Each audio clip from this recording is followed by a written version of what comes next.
have some more seats, even though they're not obviously seen, but we'll find you a place. I want to give you an overview of what we're doing.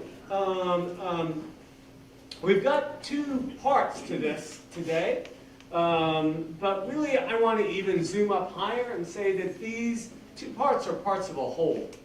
And the whole is doing the work here as this smaller community of how we might live more fully and faithfully in being the beloved community, how we might understand in our differences, whether they be around race or social location or experiences, that we need to hear each other's stories and to find our way to a deeper understanding, a deeper relationship, and firmer footing. I'll spare you a sermon. You already got stuck with one sermon for me today. But thank you. I didn't pay her to say that. But could you look at the camera when you say that, please?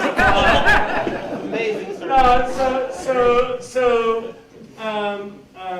I want us always to imagine, because I'm a person of little steps, how all of these are parts of a whole or steps on the journey. And what you're about to hear described, first a summit that the four of us attended down at Virginia Theological Seminary, and then a report out on telling the whole story, parts of a whole. And so, delighted that you're here. I'll just quickly say that in each of these two movements, we've got it somewhat choreographed, but especially I want you to know there'll be time for Q&A. So as we wrap up each of these two movements, there'll be time for Q&A. I think since we've only got one mic going, how we'll work it is you raise your hand, tell me your question, and I will repeat it for folks who are watching from the phone. Okay? So with that, welcome, especially those of you who are visiting, and here we go. So as I said, the first sort of hour, the first half is going to be talking about a summit that was held at Virginia Theological Seminary on truth-telling and racial reparation. And first, just to give you a little bit of context, I want to pass the mic over to Susan to talk a little bit about this place, Virginia Theological Seminary, which is a place with a story. Thank you. Yeah, thank you all. I'm Susan Russell. I still have the privilege of being one of the priests on staff here, and my pronouns are she, her. Hold your applause, please.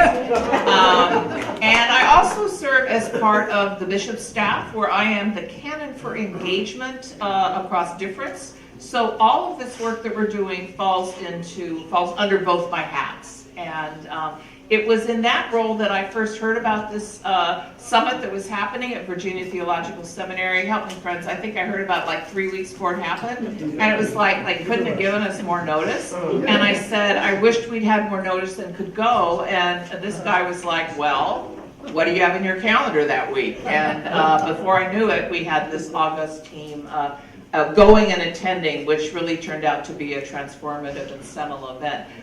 Chase is going to report out in just about 2 minutes on because I have 5 for this whole segment, in about 2 minutes on what we actually did there, but I was just going to give you some context of what it was we went to and why it mattered we did it at Virginia Theological Seminary. So, for starters, this was a national-wide church summit on truth-telling and reparations around racial justice and reconciliation. It was hosted by our national church's office on Becoming Beloved Community, which includes the desk for a ministry to Episcopalians of African descent. So it was the big dogs off the porch from New York come down to Virginia Seminary to put it together.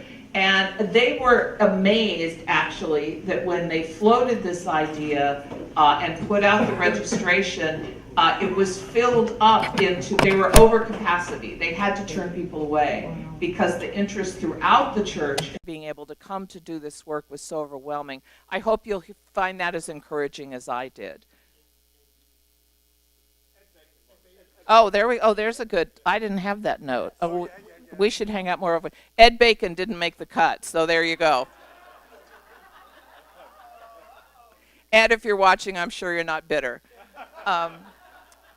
But we gathered at Virginia's Theological Seminary, which is a beautiful seminary with well-tended grounds in just outside Alexandria, Virginia. It's one of the oldest seminaries in the Episcopal Church, and it is a place that has its own history in Virginia of having to deal with having not just been implicitly but explicitly involved in the enslavement of people of African descent.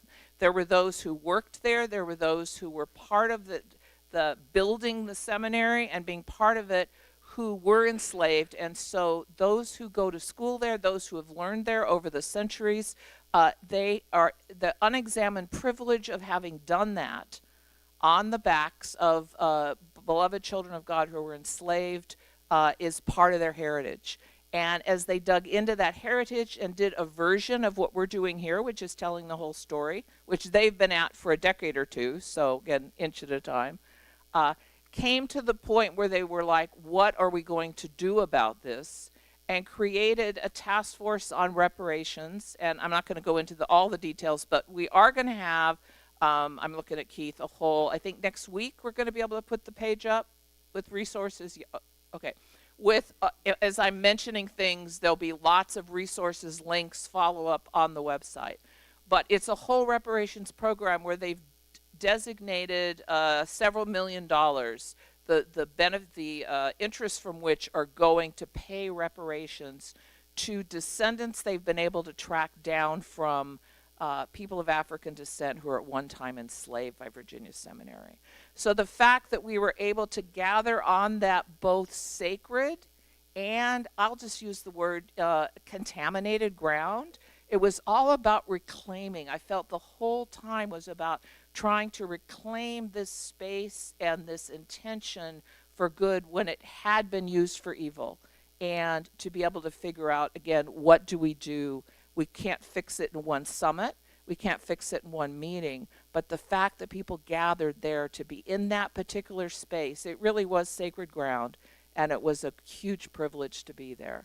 And with that, I'm going to pass it off to Chase to let him tell you what we did there.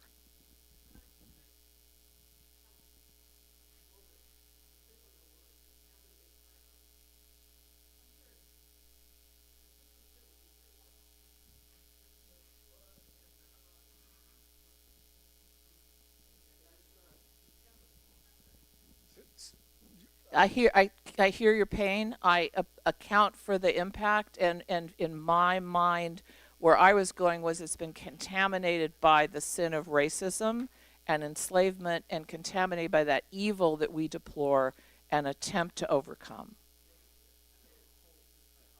Yeah. Thank you. Thank you. Oh.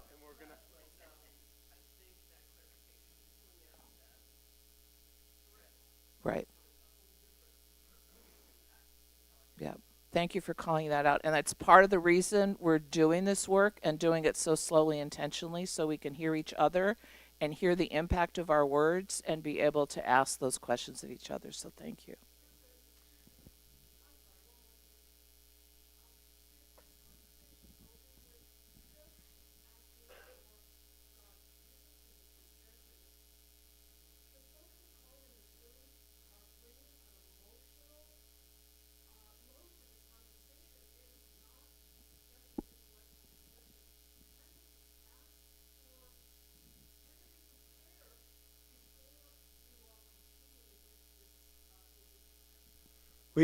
We actually did open with prayer.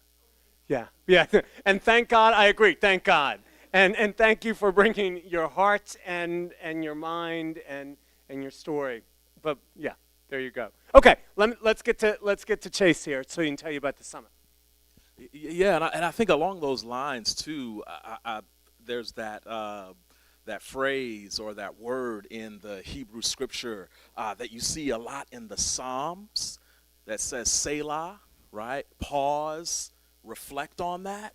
And I think the history that Susan brought up is something we need to pause and grapple with and just reflect on. The reality that the flagship seminary of the Episcopal Church was built by enslaved Africans, right?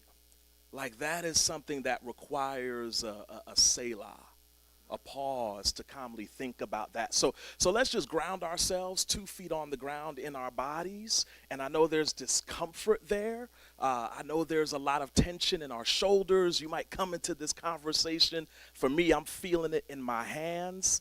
You might feel it in your jaw. There's a discomfort. There's an unsettledness because this history is so sordid, right? The reality that the flagship seminary of the Episcopal Church was built by enslaved Africans. Let's just take 30 seconds. We're ahead of time, so I think we got 30 seconds. Let's just take 30 seconds and just breathe that reality. It's uncomfortable, but even if all you're doing is noticing the discomfort,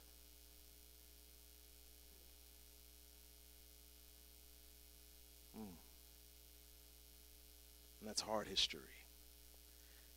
And the summit was a space for us to deal with that hard history, to reckon with that, to grapple with it, to not only for my ancestors and for folks of African descent, but the summit was also a space to have the conversation about repair for our siblings of indigenous descent, right? Because not only was it a space that was built by enslaved labor, it was also a space that was built on land that our indigenous siblings once stewarded. And they were forced off of that land. The narrative of the way in which our American empire was built was the dispossession of indigenous people from the land that they stewarded. And I use that word stewarded intentionally because if you ask many indigenous folks, they would say, well, we didn't own the land. We were stewards of the land and in relationship to the land, right? So it starts with a story of genocide and dispossession and also enslavement. So the Reparations Summit was a chance for us to grapple with that history as a national church and then also as dioceses around the country. We were there to see what different dioceses were doing about this conversation. What conversations were they engaging in? What were different parishes doing with that history? Because it wasn't just Virginia Theological Seminary.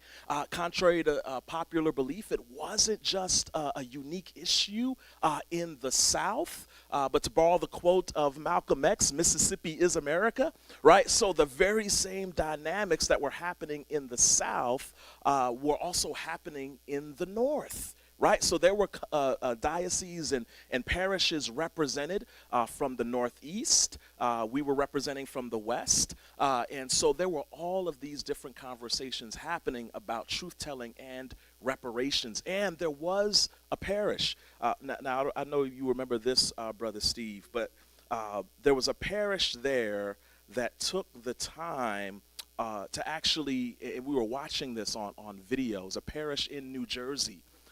That took the time to actually read a roll of enslaved persons that they had purchased. This is in New Jersey, not New Jersey, Alabama. New Jersey, New Jersey, New Jersey. Right? Like think about that. So what does the process and the conversation of reparation look like there? Right? So that's what the summit was. It was a chance for us as a national church and as parishes all across the country to grapple together with that history, not run past it, and then have the conversation, okay, of what now? How do we begin to repair that? But before you even rush to repair it, you got to reckon with it and admit that it's there and admit that it causes a knot in your stomach and admit that it's uncomfortable and that it's triggering and that it's hard, right? So we were there to reckon and then talk about repair. So that's what the summit was. Thank you. Thank you for that. That gives you a little sense of just how fertile the land was inside the room as we did this work. So just mindful of clock management here. we're going to, each of us share some of our key takeaways and experiences. I'm going to let Steve talk first, and then we'll get to others. And I'll knock it off track. All right. Let's start it right at the top. I'm right next to you. Yes, exactly. We'll do that. As Susan said, and the organization and the trip came around very quickly. You know what I mean? So it wasn't like we could overthink what was going on. You just kind of showed up, right? And turned up. I didn't know what to expect from it. But I must admit, and I have to give props to Stephanie Sellers and Melanie Mullins, and the organizers of it did a very good job. They thought it out really well.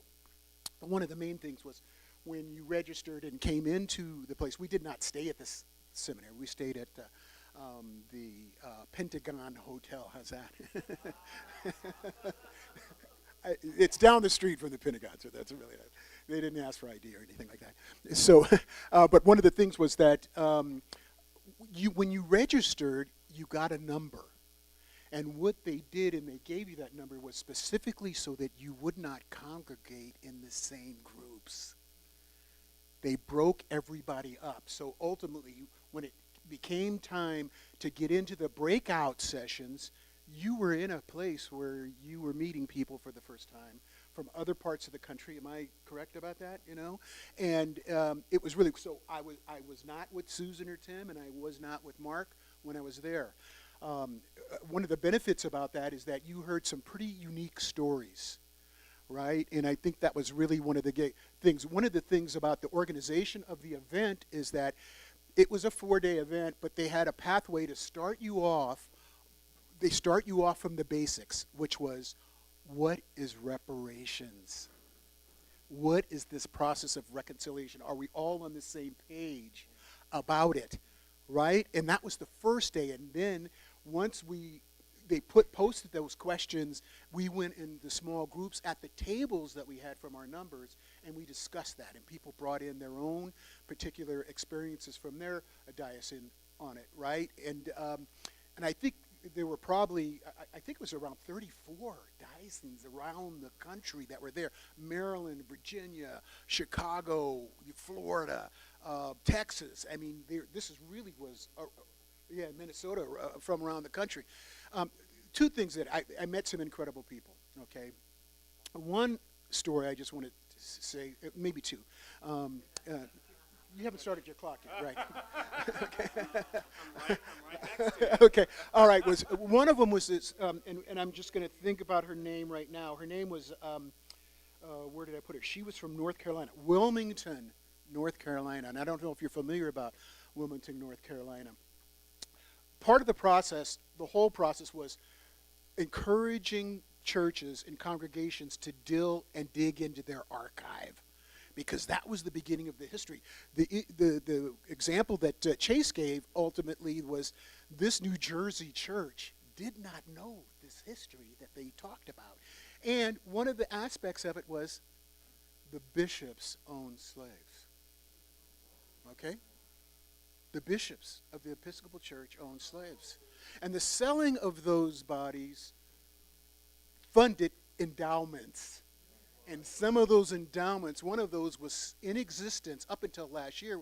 They had such a large cache of silver that was in their endowment that they were faced with it when this whole process came up for them. And of course, they talked about it, thought about it, prayed about it, and they got rid of that. And that allocated that money to reparations and the building of places in their community. But the fact that that sat for that long in their possessions is a significant sort of thing, right? So the Jenny from Wilmington, North Carolina, that was the story was, they went into their archives, but what she said, did you know about 1889 in Wilmington, North Carolina? Do people know about what happened? It was one of the worst terrorist riots of white citizens destroying the black community. We heard about Tulsa, Oklahoma. this was worse than Tulsa, Oklahoma. And what she said about it was, they didn't know about it until last year when it was the 100th anniversary. Or not last year, but when it came up to the 100th anniversary, they didn't even know it. The congregation never heard about it. And of course, once they started to dig into it, it blew it up, right? What I mean by that is trying to deal with it, why we didn't know about it, how do we address this sort of thing. So these were some of the conversations that we were really having on it. Also, I just want to make out a point that everybody that was in the room was an ally. Okay, the people that came there because they were inspired to be there to do this work. The issue was they just didn't know how to do it. They were looking for instructions to figure out what do we do about it. Now, we're just think about All Saints. We're not all the way done. We started something, but you know what? Some people were just starting day one there. So we're farther along, maybe, you know what I mean? But Virginia, who's been doing it for quite some time. So all I'm saying is that ultimately the process and the road is different from everybody. And they all haven't figured out. Some people are focusing on how do we help the community and the homelessness in our place. Some of them are saying, what do we do about economic development? It's different for everybody. But one of the things that was really a challenge for a lot of the congregations that were going, and I'm going to end up soon. Okay, is the fact that Sarah, help me out here now, Sarah. is that reparations, there were funds that had been started for reparations for some of the dioceses, okay, where they agreed that they were going to allocate money, whether they had it now or not, they were going to raise it, and it was going to be the fund that they were going to use to do this. But here was the thing that came up in the conversation. When it became time to funding it, the leaders of those churches wanted to be a voluntary situation. They didn't want to allocate any money on their own. And then secondly, once they had a pool of money, at least this is my group, and I'm just speaking to my group. I don't know what happened in the other groups, is that what happened was the elders, the leaders of the church, did not want to give the money away because they did not trust the people they were going to give the money to. These were white men. These were the leaders. They felt that the people they were going to give the money to were not responsible. And so the money did not get allocated. So I'm telling you what the challenge were, and the challenges with some of the congregations that are coming in is, how do we address that? How do we address that in terms of our discussion about moving ahead when you have a roadblock, right? You have a roadblock here up at the top. So I'm going to leave it there, and we can get into that later, and if you want to ask me any questions, you can. So I'm gonna go to Susan, and then we'll go back to Chase. And again, this is just your sort of key takeaways and experiences and learnings. And I'm going to be very brief because I either have to be very brief or talk for an hour and a half. So, and there'll be more to come. Takeaways that I had from being there was both the challenge of hearing hard things, being in a room where hard truths are being spoken, but also the amazing grace of being in space where it was safe and supported enough that we could tell our stories, we could hear our stories, we could ask for clarification about words that struck us differently than they struck other ears. We could trust together, because it was the whole thing was enveloped with prayer, beginning, middle, and end, and ritual as well. And for me, I'm an unabashed cradle Episcopalian, born at Good Samaritan Hospital, baptized at the old cathedral. These are the people who raised me up, both with the unexamined privilege that I continue to unpack every day of my life, but also with the scaffolding of being an Episcopalian, of that gift of common prayer, of common history, and a common journey of continuing to live into being better than we were when we started. And I'm going to give one last quote, which is from one of my mentors, Frederica Harris Tomset, who was a professor of history at Episcopal Divinity School. And she taught us that the reason we learn our history is not for history's sake, but for the future's sake, in order to get a running start on our future. So as we do more of this history learning and delving and seeing, It's not just in the service of the story, which in and of itself is a thing, but it's to the service of how do we live out God's love into the future. I just want to add one thing is one, that the conference was not just made up of black and white. It wasn't a black and white thing. There was an indigenous community and component that comes out of the national conference, right, that is incredibly strong, and I learned so much from the representatives that talked about their own particular pain and journey that got them to the reservations, but also the boarding schools and what the document of discovery did in their lives that they're still paying for right now. So I just wanted to say that. Yeah, thank you for that addition. One of the things that that came out of the group that I was in, we had a phrase that we all agreed on to kind of sum up the reparations process, and that was, it's not about the check, but please do write the check. And add a couple zeros, right? And so, because one of the things that stood out to me in the conversation was that when you talk about reparations, you have to talk about the word theft, right? Things were stolen. There was a theft that took place, right? And so the conversation was about not just how do you repair that theft economically, but how do you repair that theft culturally? Because as a whole, the church was ultimately robbed by white supremacy of all that God intended the church to be, right? So that was one of the things that stood out to me, was the conversation was robust. It was about economic repair, cultural repair, spiritual repair. How do we repair ourselves as the people of God? How do white folks reckon with this from a spiritual standpoint? What has been done to you in the process of that history and the perpetuation of it? Because as Steve mentioned, that money went to the building of things. As Susan mentioned, that money went to the building of things, right? So how do you repair this on a spiritual level? So one of the takeaways for me was how robust the conversation was around money, around culture, around the work of the Spirit, and around who we're being called to be as the church. So that was a big takeaway for me. Wow. I just didn't expect you to be so brief. I know. No, so I'm gonna watch. Thank you.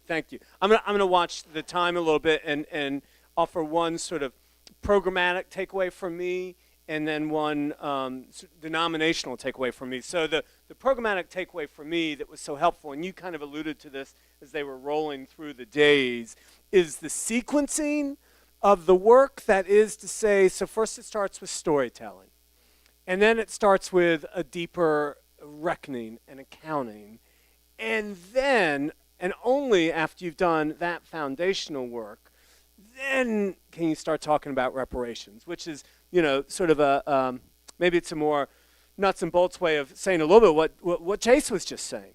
You got to get to the historical impact. You got to get to the historical experiences before you can get to the question of reparations. So that was sort of a programmatic piece. I want to use my second comment as a segue to getting into a next section, and then we'll have some more open time. So my second comment was, it was incredibly inspiring and hope-filled to see that our denomination is working on this, is wrestling with this. Maybe not perfectly, as in for sure not, and maybe not as quickly as we'd like, as in for sure not. But there we were, and as Susan said, they were hoping to get 30 or so people at this conference, and then they ended up with a waiting list. So we have kindred Episcopalians out there that are also doing the work on this. And I say that as a segue to say there are national resources which can help us. We don't have to feel we're on our own. We don't have to feel like we've got to create this all out of thin air. We can partner, and I think in partnering with the national church, we learn from some of their mistakes, we gain from some of their discoveries, and all saints can have that same experience. I use that as a segue to turn it back to did you want to say something or no? Okay, all right. We're gonna. What do you want to say? Which this part here? Okay, so we're gonna talk. I had a great segue going there, man. All right. Thank you. So in terms of a national program that is coming to play here at All Saints, I want to bring Lori and Marianne up here to tell you about the program known as Sacred Ground.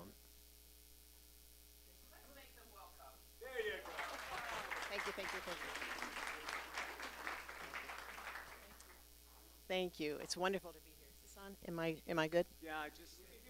You can hear me? All right, good. Oh, here we go. Okay. As unaccustomed as I am to using a mic, right?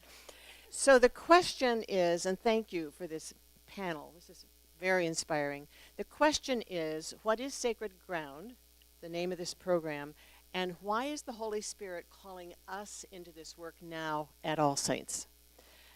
It's a film-based dialogue series on race and faith, and it is not new to All Saints.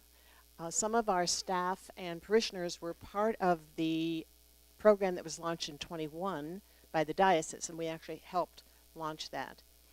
At the end of that, there was an assumption that many people would bring this back to the parish, and this is the work that we would do. However, the choice was made to go a different route.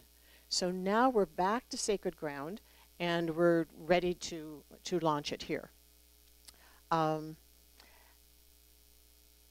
Sacred Ground is a process for healing relationships which have been wounded by a void in our ability to talk about and embrace each other's racial and history and identity.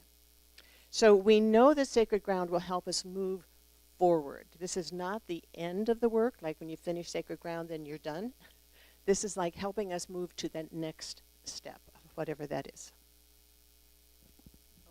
Thank you. I'm Lori Kizia, and I get the opportunity to work with Marianne and many of you, because we're going to be hitting up a lot of you in this room. You've proven by being here today that you're committed to this work, so you'll be hearing from us in terms of how we move forward with Sacred Ground.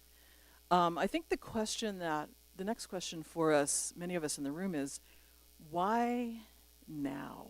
Why now when we had this opportunity years ago and didn't take it to do Sacred Ground as a community?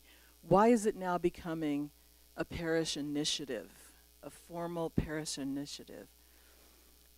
It's no secret to any of us in this room that we have had some very complex and painful voids, as Marianne said, in our ability to listen to one another's stories and embrace each other's racial identities and history. That's been an ongoing challenge in this parish forever, right? All Saints Pasadena has always been a place known for its white privilege, whether we were able to name it that way or not. But many of our identity in the community, in our country, and in the church at large has been connected up to the unexamined white privilege that we have known as a parish, right? So those of us that, and Mr. Williams, thank you for saying that everyone in the room was an ally, because I think that's where I think we come in as white people who truly want to be allies in this process of racial reconciliation and reparation. We want to be allies. Most of us here at All Saints, most white parishioners at All Saints want to do better, right? We just don't know. We just don't necessarily know what to do. And sometimes we convince ourselves that it's fine, we're doing fine. We're doing fine, and that's all we need to do is just have intention, and everything will work out. And we know that is not the case, right? We need proactive tools. We need to be able to learn to sit with one another and listen to each other's stories. And Sacred Ground is a very well-designed tool that makes that possible. So, knowing that racial reconciliation really depends on white people doing their work, right? Whose work is it? It's our work to do. Yes, absolutely.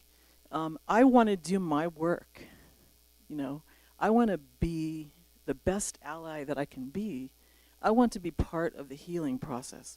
And I know that many, many white parishioners here feel that same way. So let's do our work. White Pasadena, white All Saints Church, let's do our work. Let's be allies in the room and in our lives and on our daily basis, right? The pursuit of doing the work needs to happen, we believe, in affinity groups, right? Why is that? Because as I said, it is white people's work to do. We are responsible to figure this out. The time has come for us to stop turning to our siblings of color and saying, well, what do we do? Fix it. You know? No, we need to fix it ourselves. We need to fix it for the white community, right? So we will be launching Sacred Ground in affinity groups. So white people meeting together, viewing these documentaries, doing the readings. We are also going to have many opportunities to interact with each other across race and difference, but not at the beginning. And that's because white folks need to understand that they're unconscious about their privilege first, before there can be honest dialogue, right? So we want consciousness, we want awareness, we want to take a look at the history that we have as white people first, and then we will go to the next level of listening and growing, okay? Does that make sense? All right, so Marianne's going to talk a little bit about how we're rolling this out, which is going to be very soon, and as I said, you're going to hear from us, so. Okay. So I think Lori has covered most of it. I wanted to tell you, so many of us have wanted to do this work, as she said, and we haven't known how to do it. And now the Episcopal Church, the National Church, has given this amazing curriculum that is film-based, video-based, and the readings are not to be taken lightly. I mean, they are academically reviewed readings, they are books, this is a very serious curriculum, and I have been very impressed with it. One of the things that, as you were talking, one of the stories that came up to me is someone said to me, someone who's dear to my heart, when we were doing this, an African-American woman said to me, if one more white person sends me an article to read about the black situation, I am going to cry. It's that kind of thing I think that we need to really become aware of and own it. It's our work to do. We will start on MLK Day. We will have registration, and then we'll be inviting some of you to be facilitators. We'll be inviting all of you to participate in some way, and then we will train those facilitators. And in February, we hope we will be launching the actual meeting of the groups. This is our work to do. I love that you keep saying this is our work to do, and it's time, and we're ready to go. Thank you so much. Yeah. We have, yes.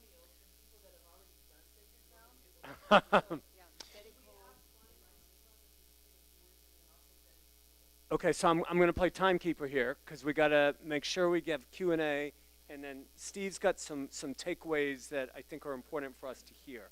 So okay, absolutely. Come on up. We want to make sure we have ample time for Q&A. Okay,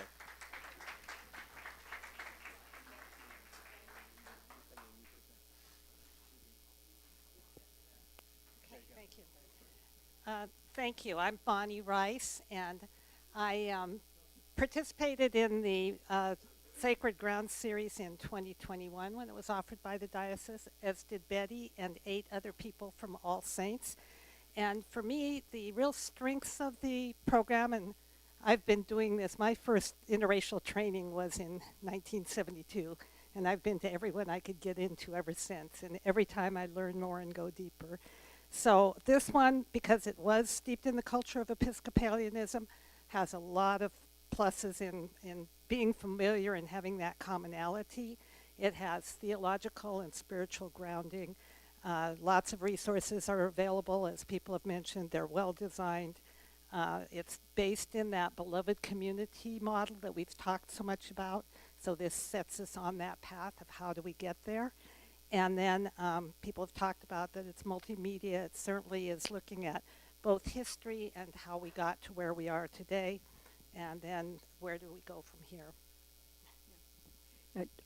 Basically, just the fact that it's both heart and mind. It really, the video material especially really touches the heart, and then there's story and intellectual ferment, and then a chance to really talk with each other. So it's not something to take lightly, but it's interesting, engaging, for me, changing. So really encourage it.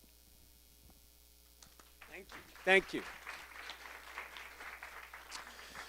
Okay, so we've been talking at you for about 40 minutes. I want to give you some opportunity for Q&A, and then, as I said, we're going to kind of land the plane with a couple minutes for you to close up and the notes on this page. Okay? All right? Since we only have one microphone, ask your question, and then I'll go ahead and... it's going to be two. It's okay.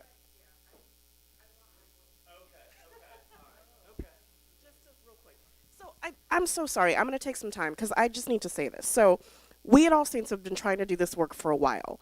One of the challenges that I find is in even framing our language. So when we say white supremacy, a lot of white folks, what is that, right? I like to say white supremacy culture. I don't know if that's what we're using with Sacred Ground. And the reason is because it's something that affects all of us, right? And a lot of white folks will say, but I wasn't even around in the 1700s. What does this have to do with me, right? I like to use the analogy of smoking in Vegas, right? You go to Vegas, you're not a smoker, but everyone smokes in casinos. When you leave, your clothes smell like smoke. Even though you weren't the one smoking, you got to do something about it when you get home. It is in the air, it is in the ether. That is the same analogy I use for white supremacy. That it is not something that you can just say, well, that's over there. It is a part of the air that we're breathing, and we've got to do something about it. The other thing is, in Western society, we are so much on time, right? We got to get it done on time, right? This work requires time. It requires taking our time to do it right. We've had stops and starts where we haven't done that, and we need to take the time to do it. And the other thing, it's going to require curiosity, not cultural competency, where you're like, you know, I've got the answer, check, check, check. I'm not racist anymore. I'm not this, right? That's not how this works, right? It is cultural humility, a term that I learned from Norwida Milburn, love Norwida, because it's about being curious enough to want to know more and not to say, I know everything, right? It takes humility. You need to be curious enough to ask the question, humble enough to wait for the answer, and committed enough to do something when you get the answer, right? And all of this is going to require grace. So I just kind of wanted to frame it in that way, because sometimes as Episcopalians, we talk around, and we want to get to the next, and check things off, and this is going to require time and grace and understanding of one another. So that's all.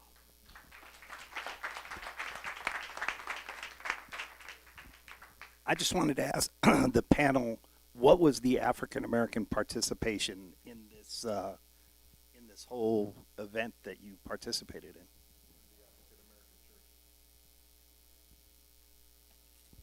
That's a good question. That I feel like is there were a number. First of all, the leadership, I would say, of the entire summit was predominantly folks of color. We had some of our indigenous siblings and black folks who were leading the summit. Stephanie Spellers, Melanie Mullins. There's the Reverend Canon Ron Bird, who was a member of the bishop's staff, Bishop Curry's staff. He's actually, and we've been conversing about launching some modules around internalized racial oppression, which essentially is the idea and the understanding, how does white supremacy affect us as folks of color, right? Because Dr. Shaniqua Walker Barnes talks about this in her book, I Bring the Voices of My People. She says that whenever, specifically in the beginning, in the origins of this nation, whenever white folks encountered a group that was not enfolded into whiteness, there were 4 questions it asked of that group. Should we demonize this group? Should we exterminate this group? Should we assimilate this group? Or should we exploit this group for its labor, right? Those are the 4 principal questions it would ask. And over the years, folks of color begin to internalize that and begin to believe the messages that white supremacy communicated about us, right? So Reverend Canon Ron Bird, I want to lift up his work and the work of Stephanie Spellers and Melanie Mullen at the national church level, because they're really representing and dealing with this from the perspective of how do we begin to repair the internalization of racial oppression. As black folks, as indigenous folks, as AAPI folks, as Latino folks, how do we begin to untangle all of that? So it was well represented, and that was actually the bulk of the leadership, which I was really grateful for when I entered into the space. My comment on that was that the representation was there, but in the observing of it, it was very clear that the African American churches were lacking resources. They were not on any sort of level that the larger white churches were, that had resources and had, they had the power in the communities that they were.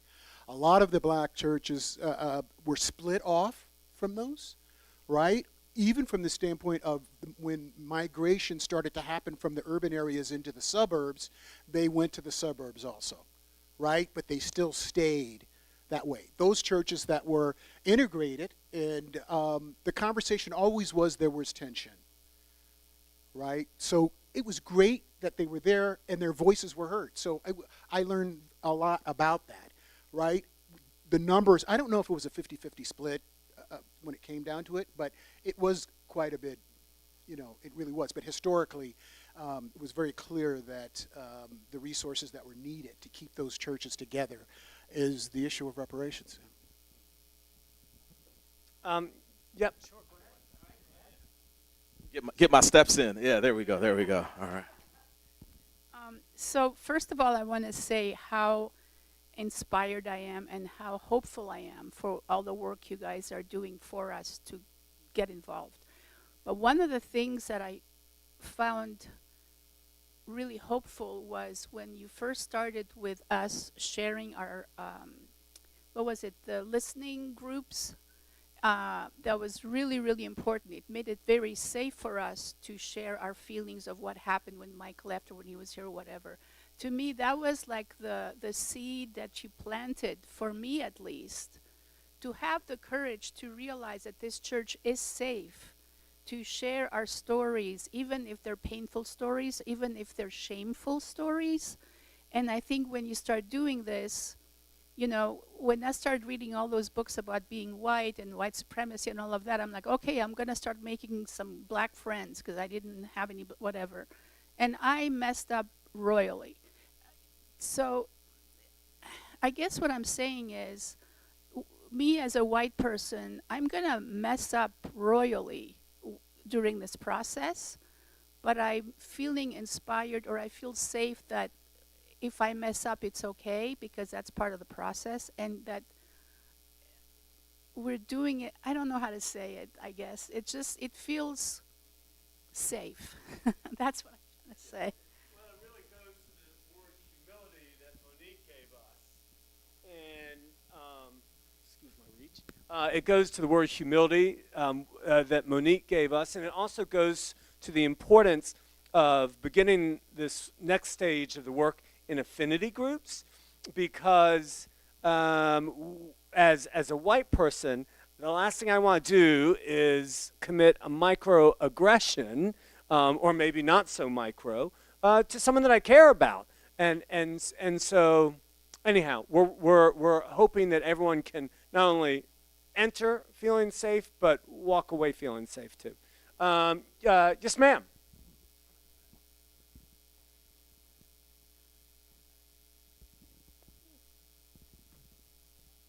Appreciate your comment just there, Tim.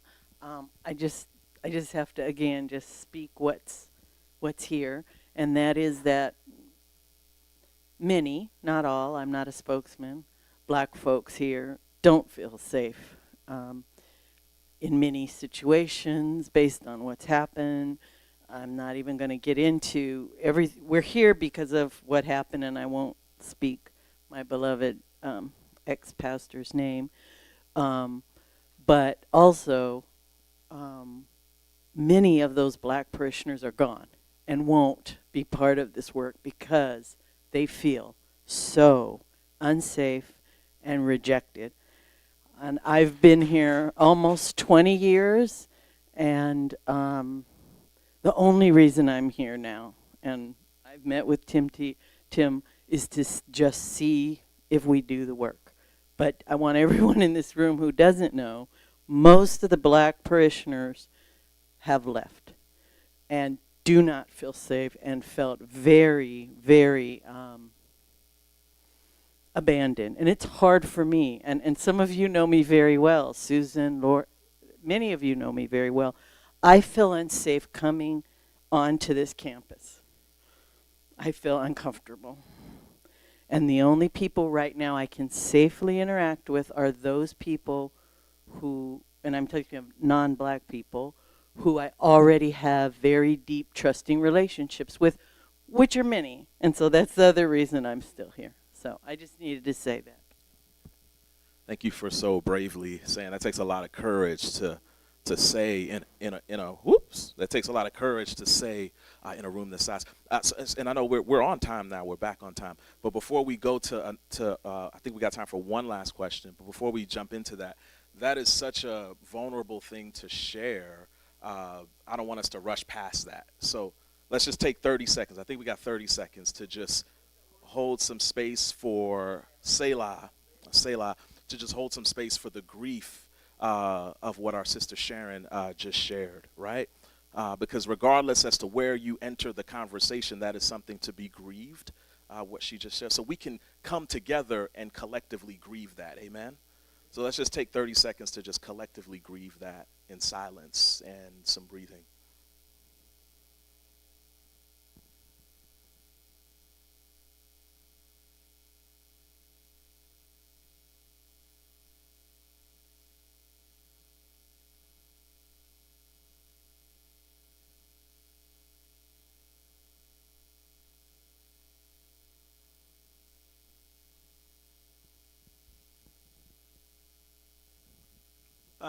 We've got time for one more question, and then I'm going to turn the microphone back over to Steve because he's got some takeaways, some comments. So,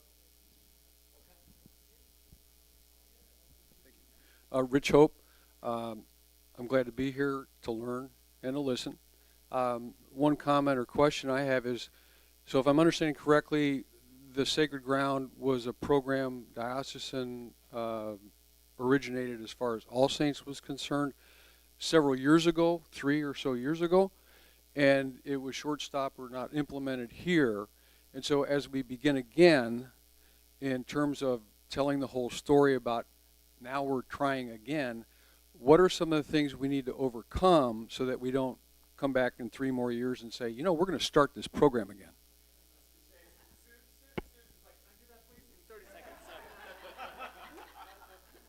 All right, ready, set, go.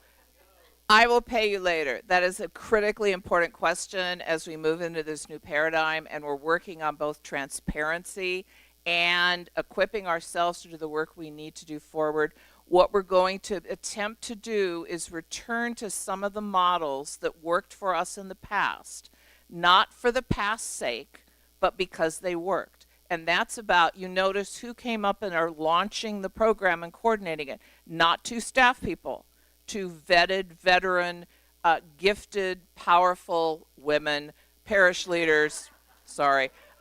Lori, our former Director of Peace and Justice, who's had a life and work in social work, and Marianne, whose her portfolio as an organizer and powerful force. They are coordinating a program that includes now including a increasing pyramid of facilitators, of a communication team, of affinity groups, of staff support. This lives in congregational development. Thomas Diaz is the primary staff support, and I'm the liaison both from staff and for the diocese. So what I'm saying is we already have the architecture in place. We have a timeline, we have a launch strategy, and if anyone in this room wants to be part of that ongoing work, all you got to do is hit me up, because we are ready, willing, and able to bring you into the work, which again, is one of our old mantras of bringing people into the work, not just bringing the work to the people. So thanks for asking that. I appreciate it. And back to you.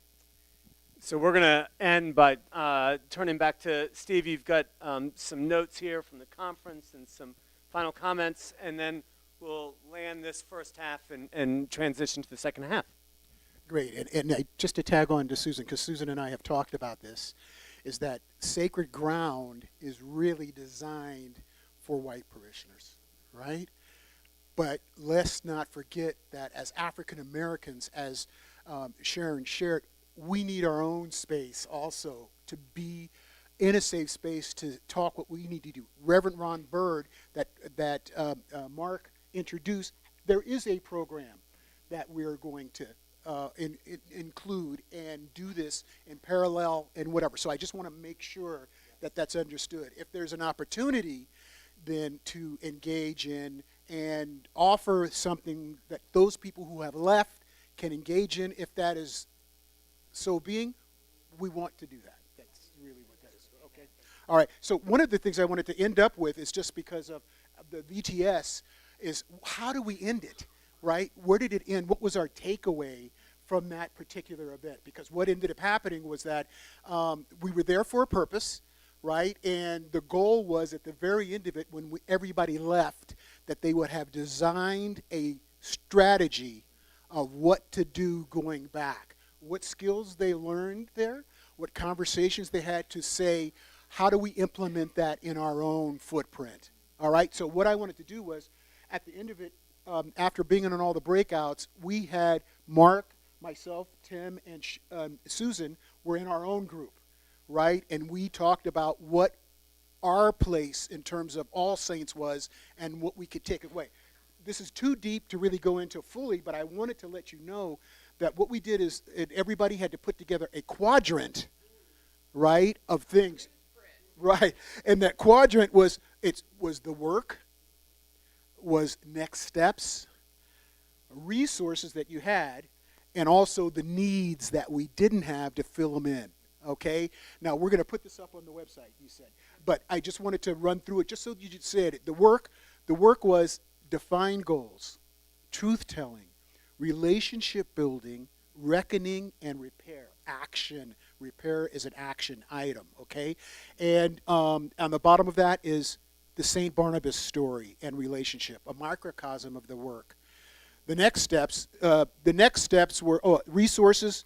That was a blank. We have a lot of resources, but those are to be filled in.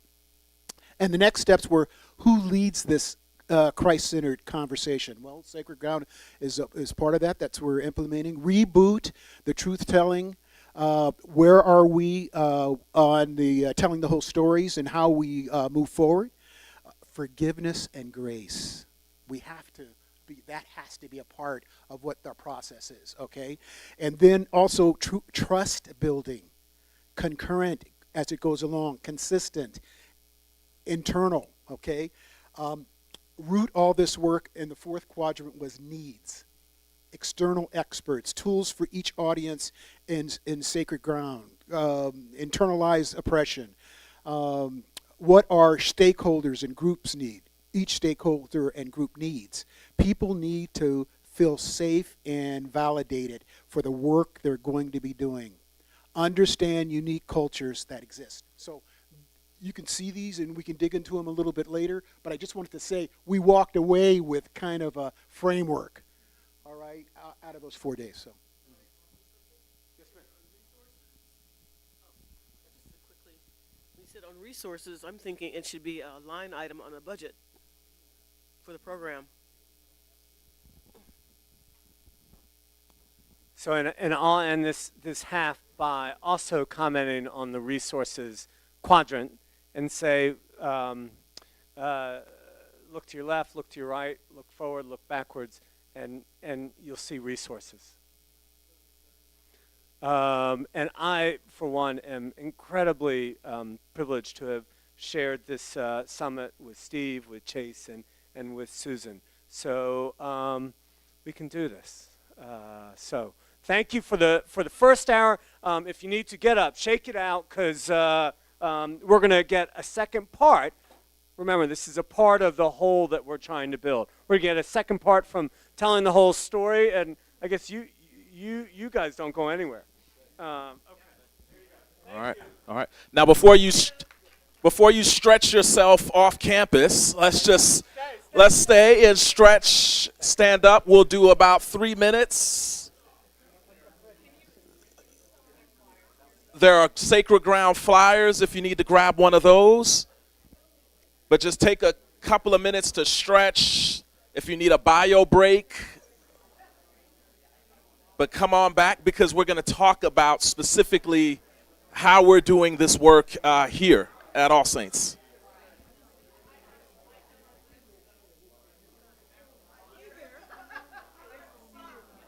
Hey, all right. Yeah. Okay, okay.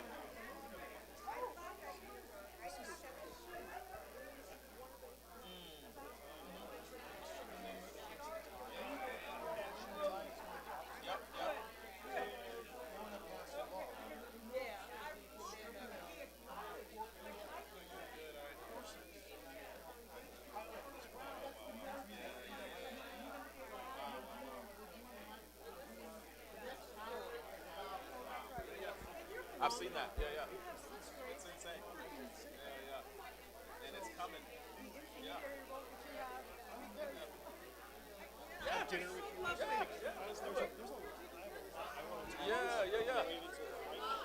Yeah.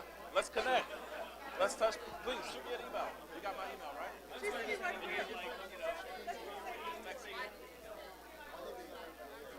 Blessings and peace, my brother. Feel like okay. A lot of folks are sticking around. All right, let's take one more minute. Stretch. And in that minute, I'm going to invite our friends from the second panel to come on up. Bill Gould, Betty Cole, Walter Little, if you're in the room. I hope you're in the room. Oh, thank you. Thank you. Oh, wonderful. Wonderful.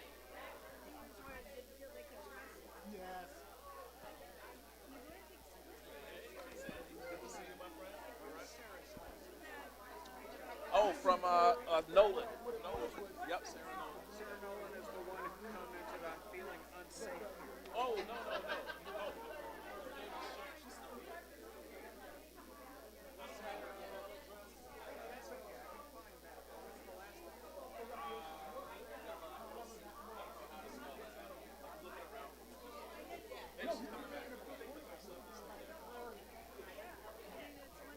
All right, let's take about 30 more seconds. I know the conversation is good and rich, but we're going to continue. Hey, Deb, good to see you.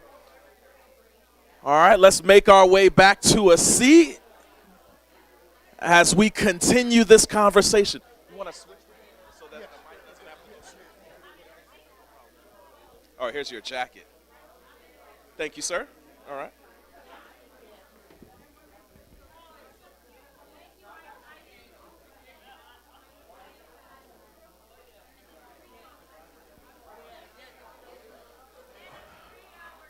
All right, here we go. 10 more seconds. Look at your neighbor and say, neighbor, will you walk with me back to my seat?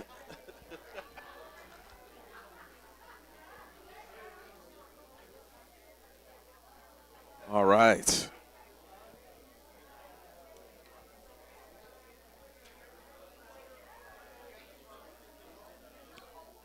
Oh, Betty, will you switch with me? That way the mic doesn't have to go. Middle. Thank you. Because there's two this way, two this way. Oh, okay. So I'll, yeah. Oh, got it. I'm happy to pass it. Yeah, of course. Yeah, that's what I'm going to shout out. Okay.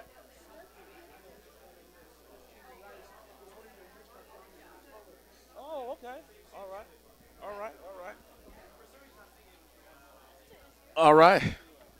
All right, let's grab a seat. We're going to start.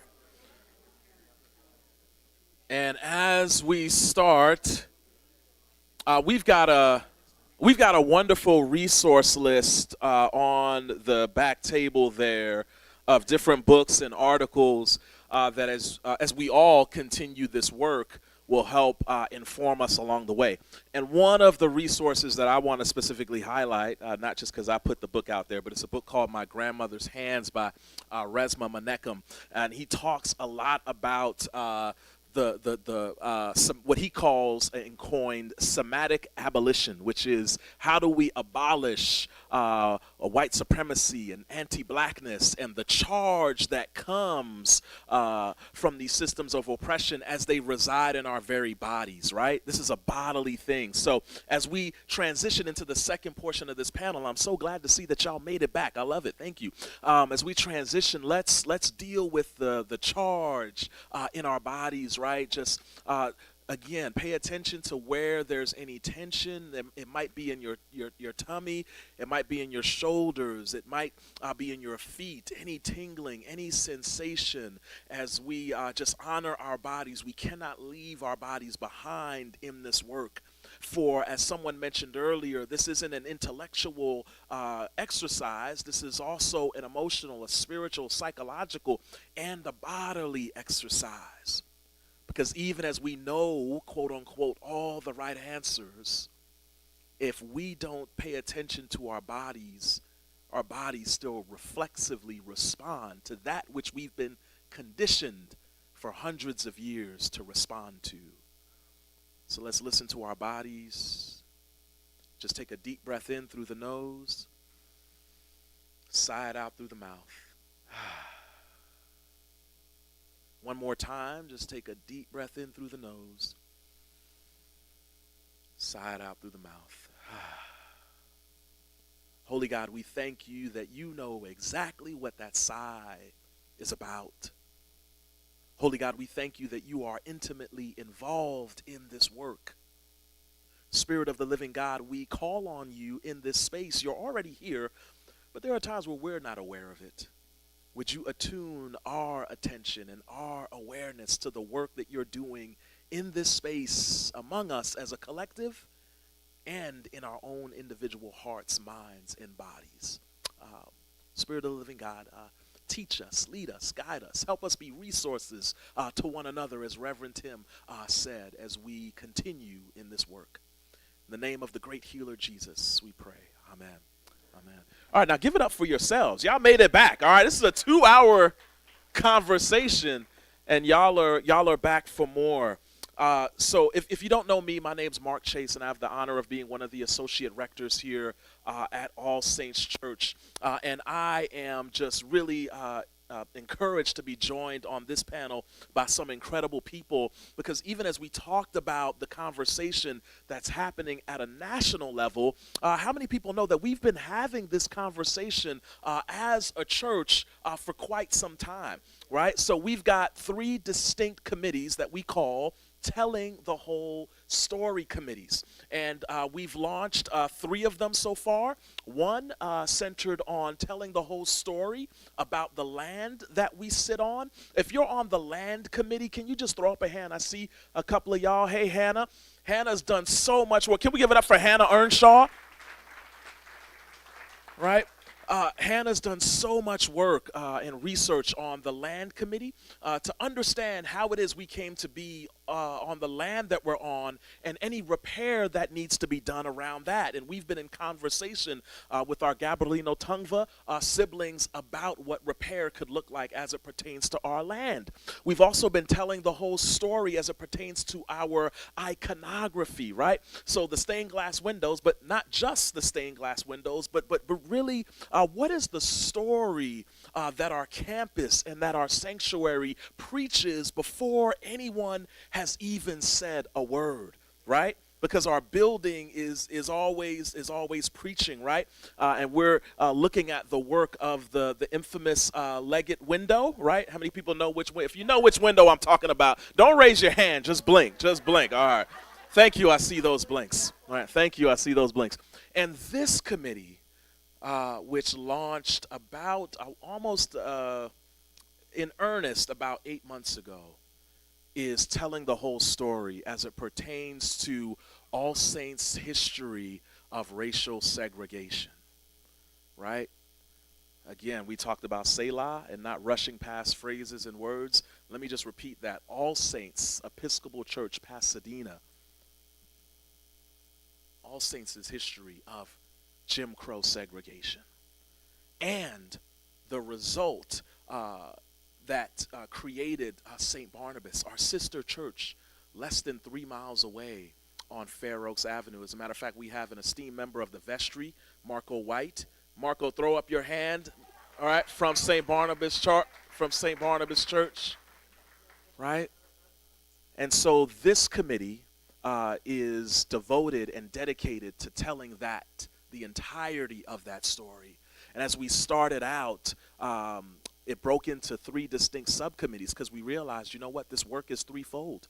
This work is about educating and the spiritual formation of all saints. How do we educate our members and spiritually, and how does that impact our spiritual formation?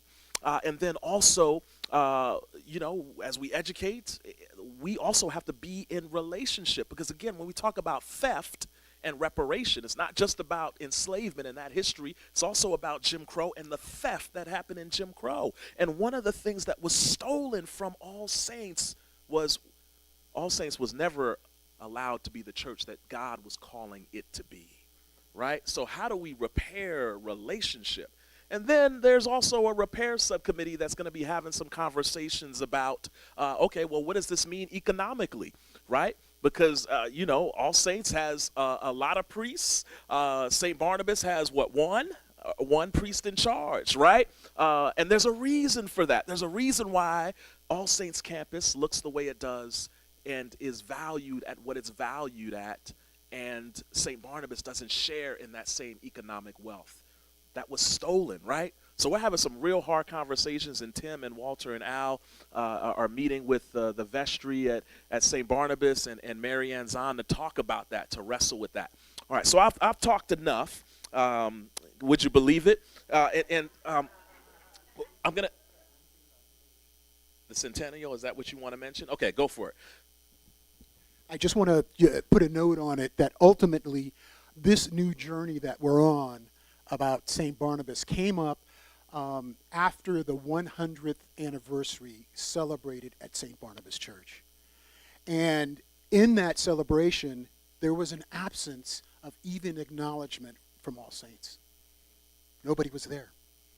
And the Racial Justice Ministry members did attend that service and were quite taken aback about that. So when we came back, we wrote a letter that said, in this year of All Saints' centennial celebration, it cannot be complete unless we address our past. We cannot go to the future without addressing the sins of our past, right? That started a whole thing. That did not go well initially because, the Centennial Committee had its own sort of thing, and with the discussions that have come along, it's really helped out. But I just want to let you know where the initial pathway on that was, okay?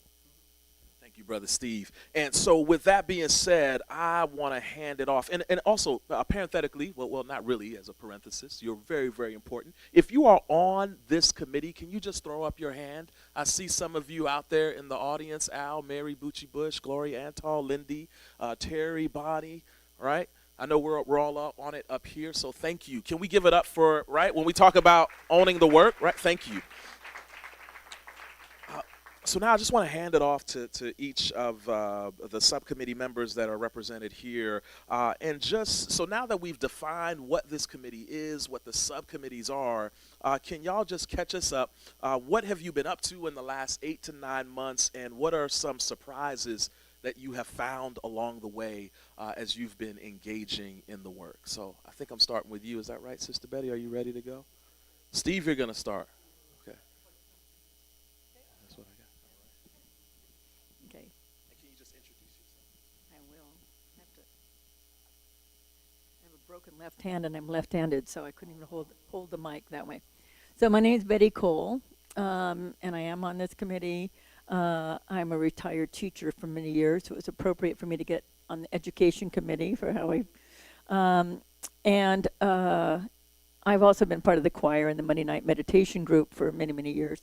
And I say that because I think it's important to acknowledge that my starting point in is a combination of learning this history, researching more about the history, and two things. One, I actually am very curious, do really want to get at the truth, just as a general notion, and I have to admit, really, really didn't want to believe this sordid history was true. You know, it just pained me. It wasn't so much a matter of pride, it was a matter of pain. So I knew that it was likely, you know, had a lot of truth in it because I know some of that story. But I'm telling this because this is going to be the story of my discoveries about myself and the story as we were doing the processing. I want to say something else about telling the whole story. This is not telling the whole story. This is adding what research we can do and can come up with to add to the stories of St. Barnabas and lived experiences that don't make it into documents.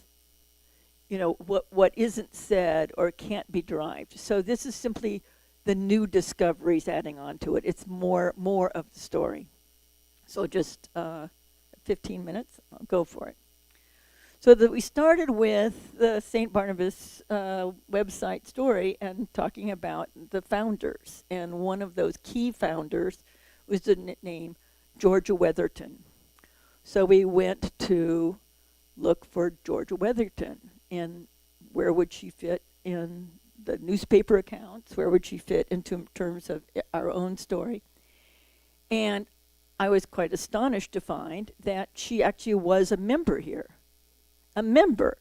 And she was a member, received as a communicant in 1898. So quite a number of years before the founding of St. Barnabas. And so then we started looking more. What else can we find out? Well, it turned out she married Nelson Weatherton, who was a coachman for a very, very wealthy family, the Hurlburt family. His picture is actually shown in the first photographs of the Rose Parade as the coachman at, you know, with its, you know, Valley Hunt Club family. So right, you know, right there, right, so forth. And in her, and as we kept researching, and I really, most of the research work was done by Sally Lane, who works with our archives here. So much of that time my job was asking questions, applauding, asking more questions, and, you know, pulling things together.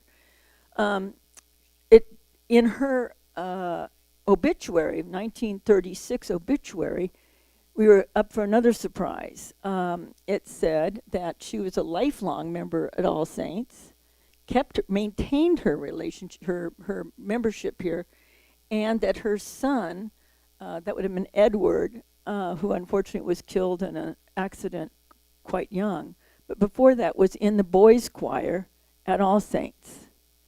Now, it's interesting to me because not only that he was, but that it was something that, for whatever reason, she or her sister in the house she died, wanted that in there. That's not somebody else saying this is. So, what that meant to her, we don't know, but it's there. We have that documentation. Then we went to see, well, what else can we find? And we knew that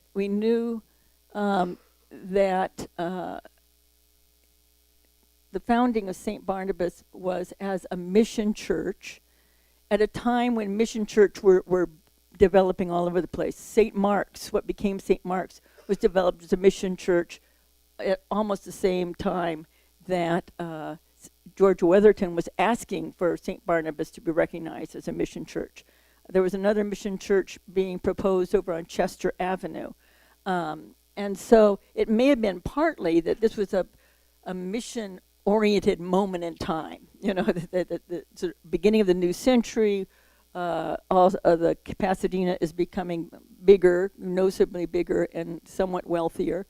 And that she could see that this was a moment where this is being done.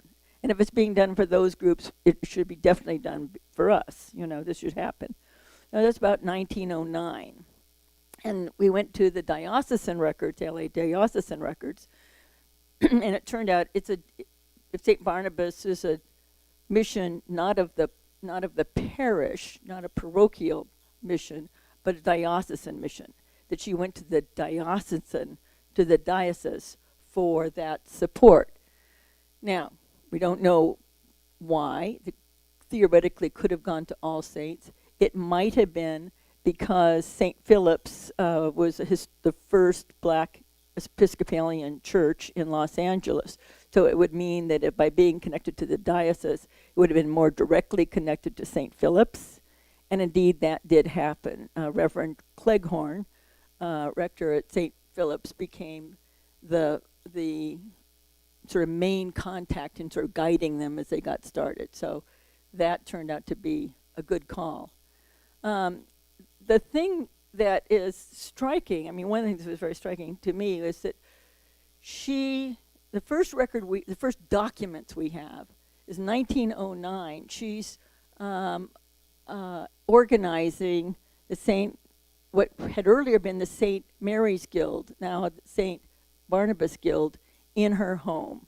At that time, her husband was still alive.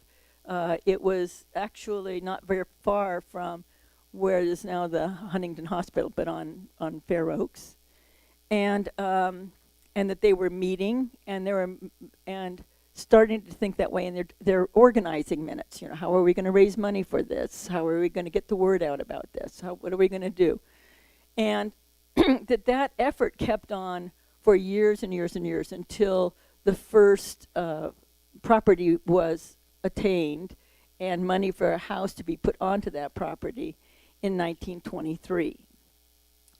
What kept her going to keep working on having a black recognized mission church? You can look at it at least two ways.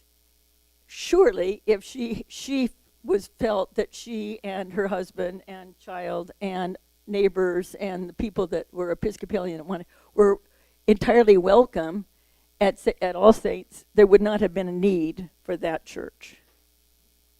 On the other hand, she's determinedly Episcopalian, which for me, as a former Quaker, is astonishing.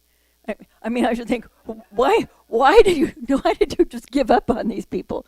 But she had been apparently received as a communicant from an earlier church in Illinois. So this was a long-standing denominational choice on her part.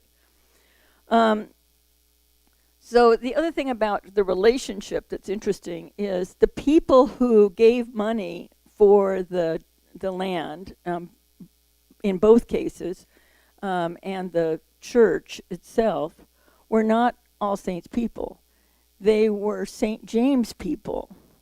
And the St. James people, it made sense because St. James was more connected to the diocese in some of the key people. Not that it was closer. We were both diocesan churches, but the people involved in this were people who were connected to St. James and the diocese. So the Dobbins family, for example, was a very wealthy family, and they gave land for churches all over the place. It wasn't particularly for black churches, it was just churches. There was land given in La Crescenta, for example. The Fleming family is a very interesting connection, and maybe why the idea got started that All Saints had been giving that the money for that church. Again, a misunderstanding. Margaret Fleming had been a real kind of activist, labor and rights-oriented person, even before they moved here to California, and they continued to do that kind of work. He died in 1941. She, after the First World War, was very involved in the first NAACP here. She was involved in the Brookside Plunge integration efforts. She was involved in school integration work and so forth.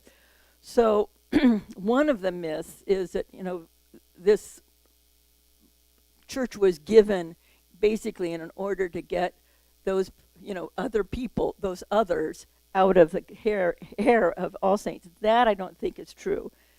She had no interest in saving All Saints' neck on this one way or the other. She her interest, I think, did turn towards civil rights and that kind of thing. So it's just a more complicated story. It's just a more complicated story than that. The question that is unavoidable, I think, comes back to why was it necessary to have this church, and what can you say about the timing of it? That All Saints had been on this property where we are right now for decades earlier, but was just about to start to build this church, was just in the process of that, which promised to be very expensive, very demanding. We see a lot of those records we do have in the documents. And why then that moment that the diocese, after a lot of time of this effort, said this is the moment let's get the land together, the house together, the money together, the support that's going to be needed for this church. How is this going to happen? The best understanding we have at this point is that it was seen as a sort of missionary effort. It was seen in the context of not just being a mission church, but a mission for the colored people. There's certainly that tone for whatever version of beneficence and white supremacy is built into that. But that's something of that. Okay. The sense that it was possible to do this and that that support should come from the diocese made sense in part because All Saints knew it was not going to have the money to do that at that moment. It was going to be all it could do to get the building and everything built. So there was that kind of moment of reckoning. From the very beginning, All Saints priests, in fact, named Reverend Chase. No affiliation. Well, we don't even know that. Reverend Chase was the one who brought communion to that community. All Saints lay readers provided work for the services and so forth. So there was that connection. Anyway, all just to say about that, the connection stayed in whatever combination of, motives you want to say, for quite a number of years until after the death of Georgia Weatherton. So you see those very much in the records through about 1936, 37, and then so far nothing. And so we don't know what that nothing means. We at this point, we don't know nothing because All Saints felt they were genuinely launched and didn't need to be more connected. There wasn't connection much with St. Mark's either. There's a moment where a mission church does become an independent church, but there's also plenty of evidence for generations of utter segregation from the All Saints side. And that long, very powerful segregation history then I think bounces back to any interpretation we give of what happened in 1924 or what happened in 1930, because we never did anything to disprove the worst possible interpretations. And I think we're still living that. We're still living that long shadow. Can we give it up for Sister Betty and educational? And I don't know if he's still here, but I wanted to shout out Brian Beery, our resident historian. There he is. Brian, can you just throw your hand up? So we do have a historian on this committee. Can y'all give it up for Brian? He's yeah, right. Just helping anchor us in the local history. So I'm going to pass it off also to Brother Bill, who's on the education subcommittee. Then we're going to hear from Steve Williams about how we've been repairing and doing the work of relationships.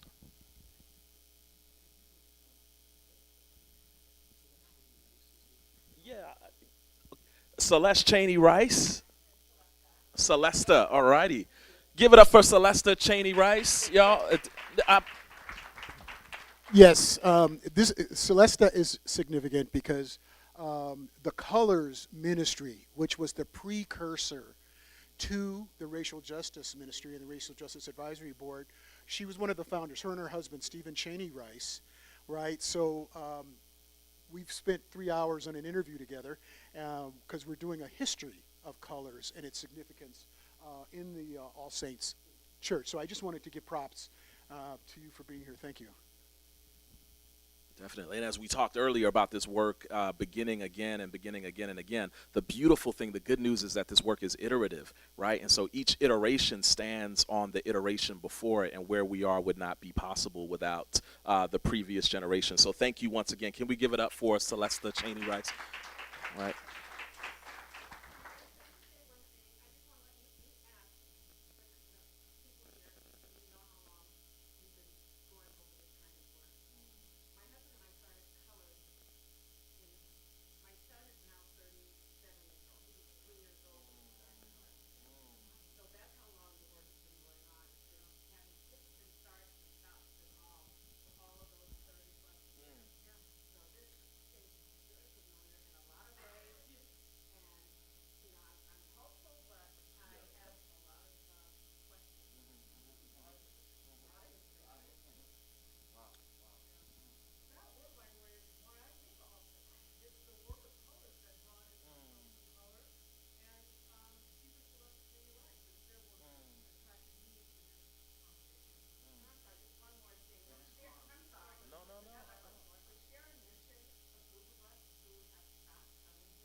Okay.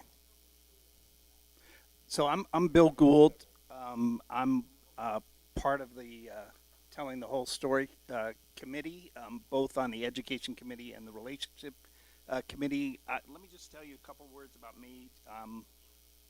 The reason I'm part of this, I think, in part, is my great-great-grandparents, both African Americans, helped to be part of a Episcopal Church in the Boston area, and so they were founding members of an Episcopal Church in sort of around this same time period.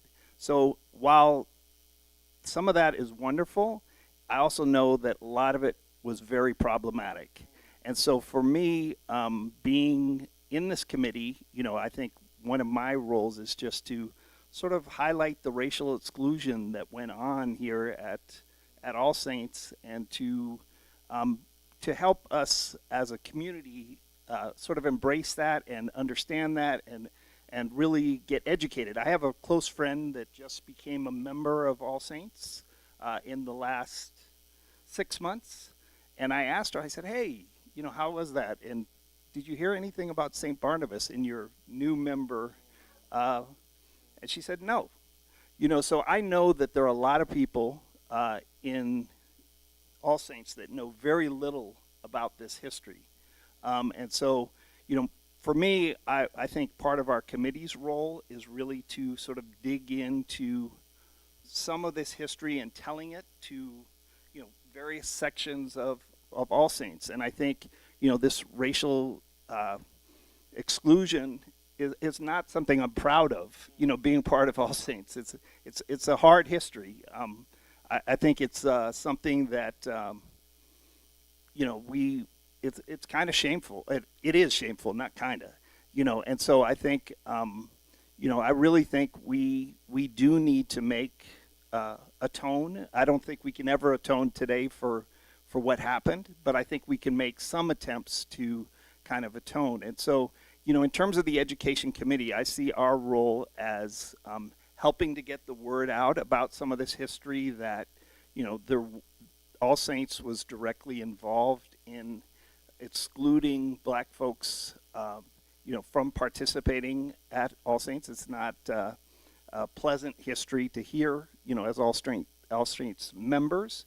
And I think we really have to figure out, related to this conversation we were having earlier about the work that this is part of the work. I feel like it's not the only piece of the work that we're talking about, but I think, right here in our very own church, I think this sort of underscores kind of, I think Monique mentioned how things are, like smoke is on you, and I think even though a lot of members, like my friend just came into this church and, in the last 6 months, a lot of members weren't around at this time period, but I think, it's a significant part of history, and history informs us today.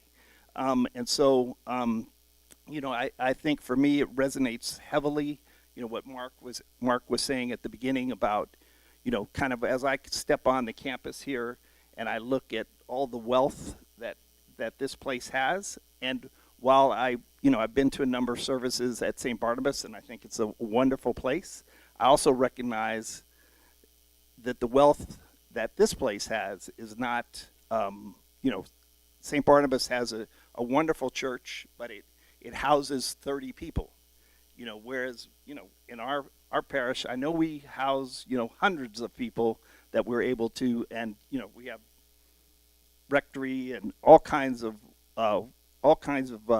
pieces to this church. And, you could see it on display when we have, kind of all of our various groups out, and, this church is massive in comparison.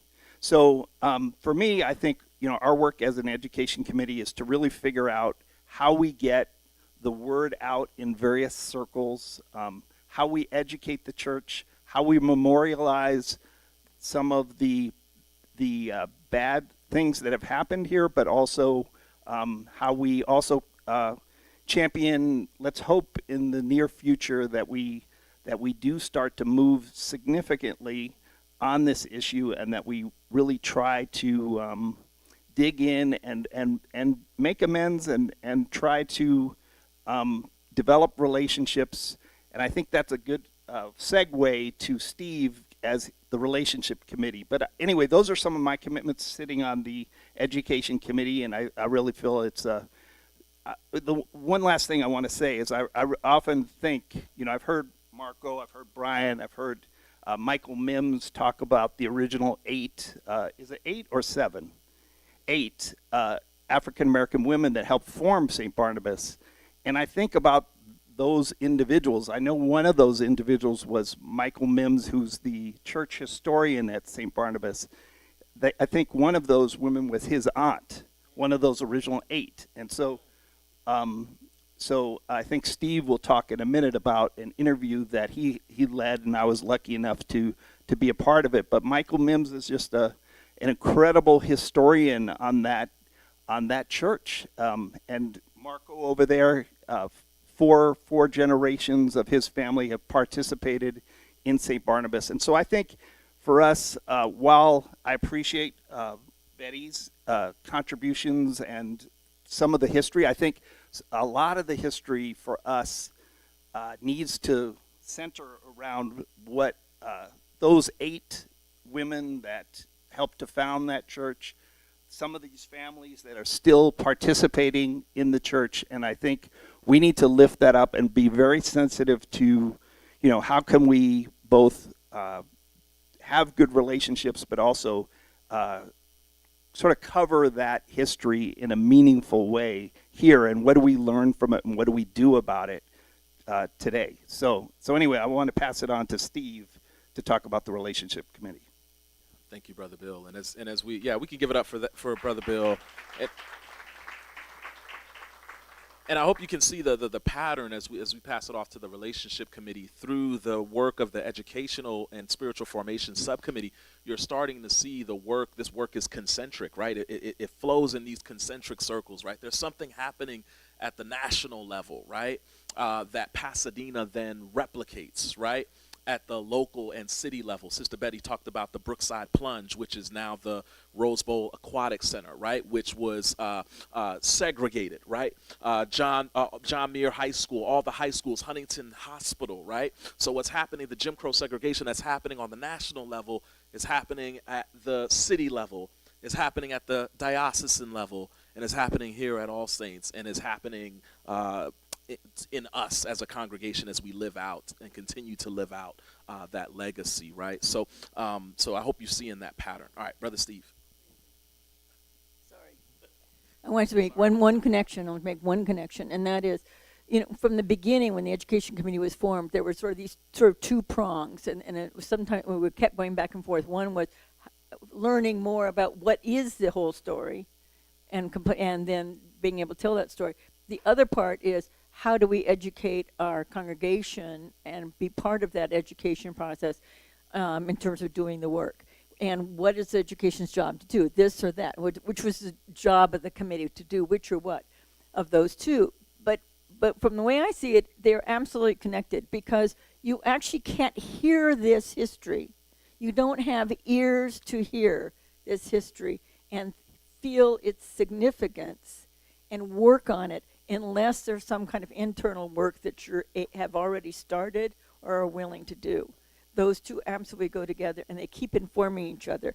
And unless you let them inform each other, you can't recognize the limits of the way we hear those stories and open up. So to me, they're absolutely connected, and I've been involved in both sides of it. Thank you. Thank you, Betty.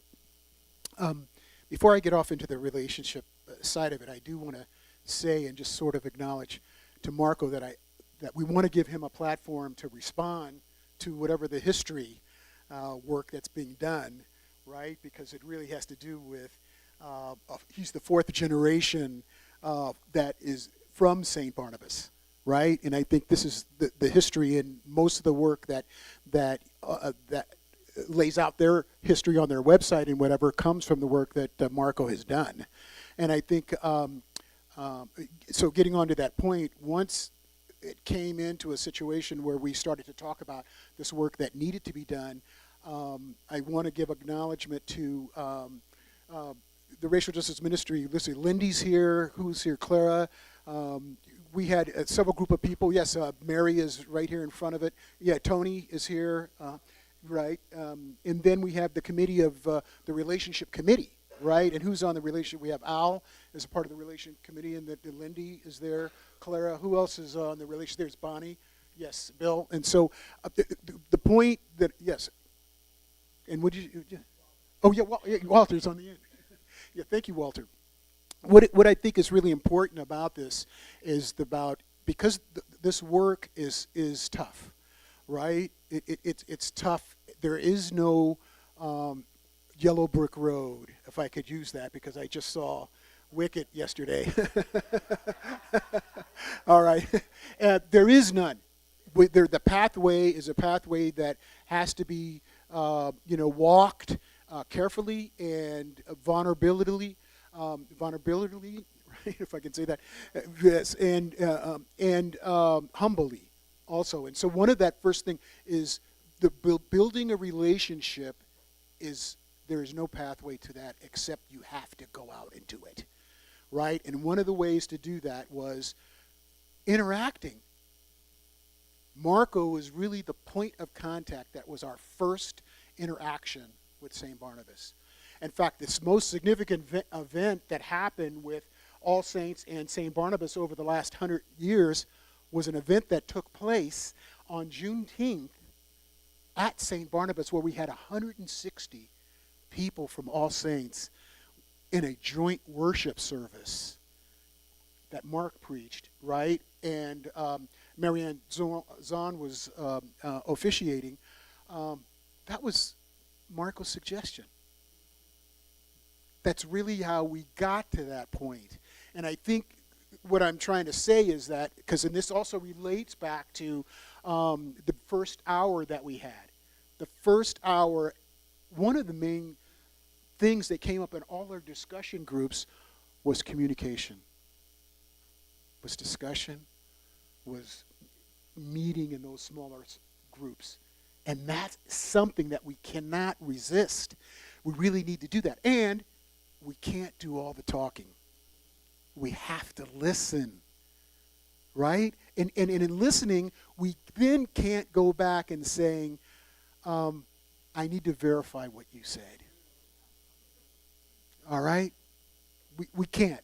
It's that somebody else's story, somebody else's interpretation of their history is, you have to accept it, right?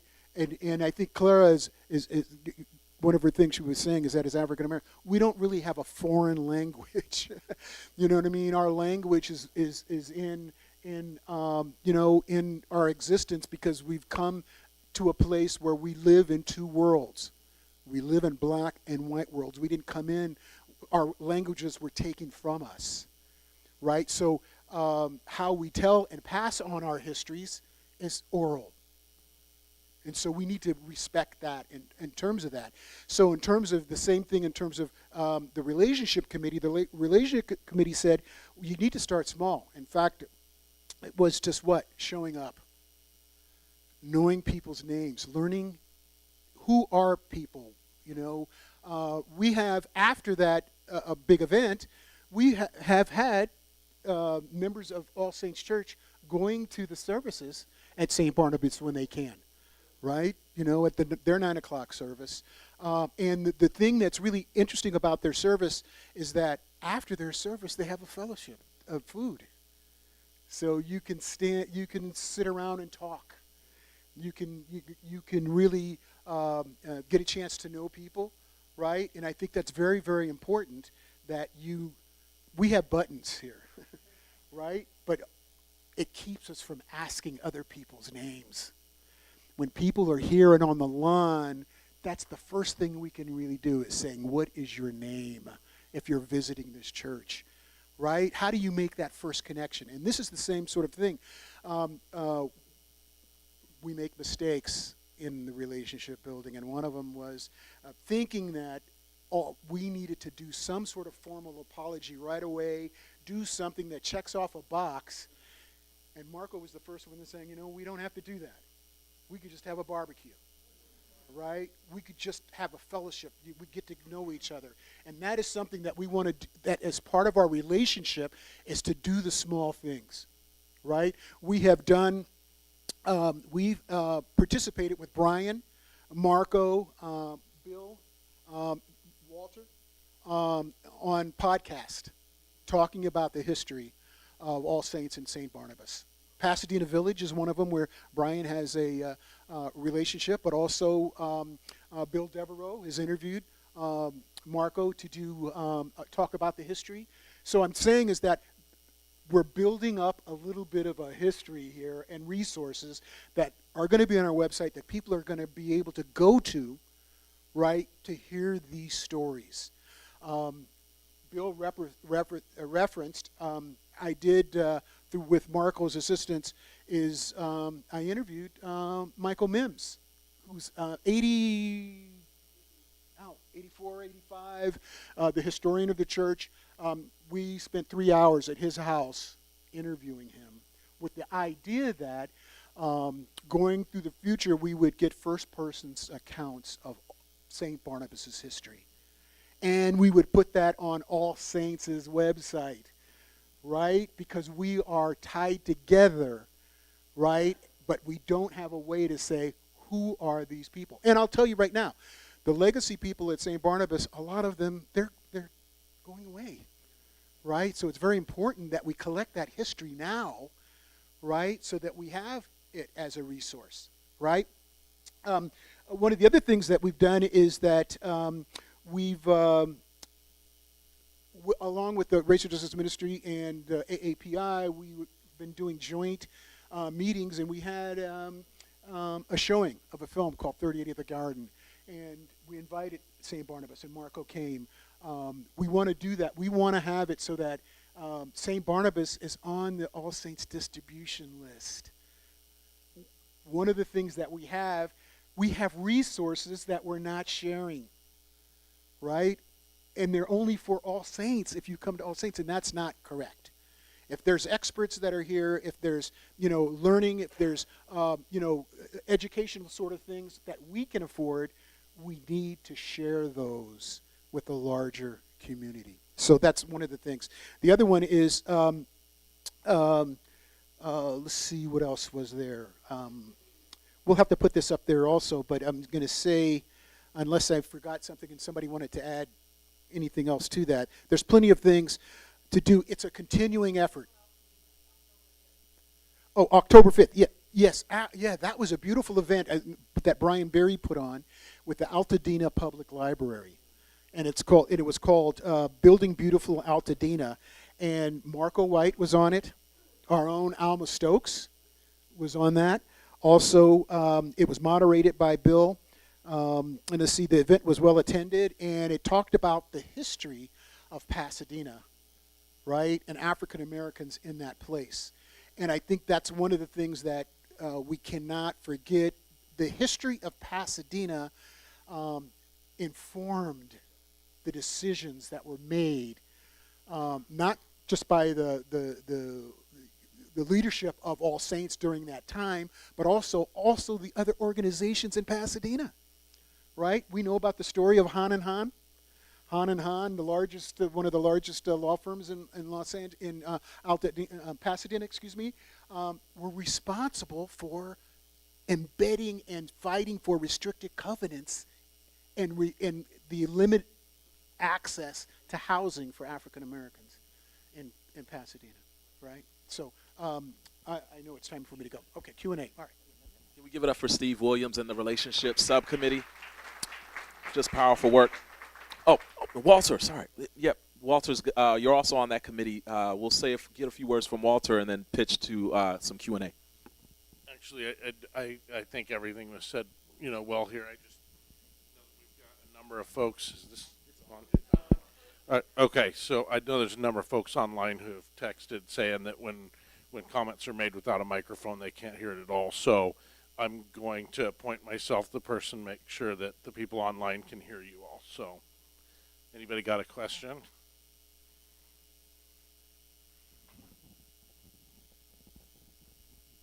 Actually, I have a suggestion related to education and the history that we share with so many different people here locally and also throughout the All Saints diaspora, I think as we call it sometimes. So the weekly Friday blast that comes out, the liturgies that are printed for services, perhaps we could have our historians add a This Week at All Saints. And there may be some really key dates and issues and events and people that it's there. And I know that they're not going to read it during the sermon, but they can check it out anytime.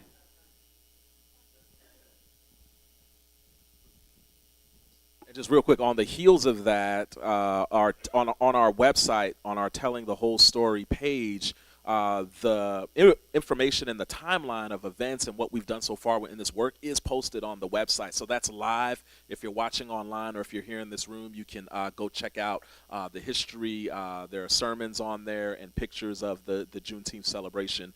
So all of that is live and ready to go.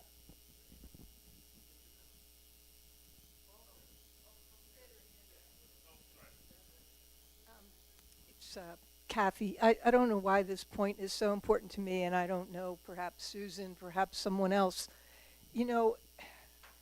As you say, the white culture racism is so deep and so much a ball that I'm struck or stuck on, and I even mentioned to Clara probably months back about this concept of the mission church, because being somewhat suspicious in my thinking, I'm thinking that the way that went down, the diocese and somehow funding appears, don't know really about the funding, was, as someone said, the profound evil of the segregation that was then lightly coated over with the beneficence of a mission church. Because notice, you still get to be Episcopalian, but you're in another place, and I just think that's an important. If there's any basis to that awareness, right, at the systemic or the political, or the diplomatic, what are we going to do with this situation? I think it's worth just some occasionally presenting what a mission church is, what it would have meant, and that's enough. Thank you, Kathy. I'm just going to respond. Thank you for that, Kathy. And I think there's a book on the counter there, and it's written by Harold Lewis. Harold Lewis is one of the historians, African-American historians of blacks in the Episcopal Church. And I think it's a great reference and stuff. In it, he explains that ultimately the mission church was used as a weapon to exclude the expansion and the input of African Americans into the congregation and the organization of the larger Episcopal Church. So I think that's the point, that we really need to dig deep down and understand how these things. Of course, we've seen that, in our own particular history as a country. But Harold really details how it was used, because the one thing that they did not want to do after 1865 was to have, on the growth of the African American church, to have African American preachers and organizations over white churches having input. So they separated them off from having input on those larger things, okay? Yeah.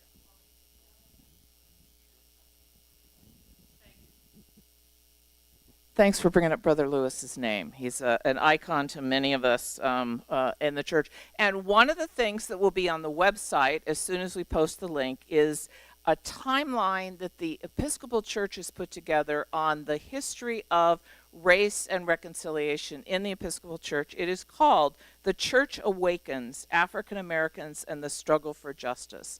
It's brilliantly done. It's a digital, and I'm going to get the link up probably maybe Monday. I don't know. It could happen soon, very soon. But it takes us all the way through, and it covers, and Harold, the reason I brought it up was Harold was a big part of making this happen. Fundraising for it, organizing for it, coming up behind it. So it's part of his legacy that this exists on our National Church website, and that we're going to have a chance to learn from it.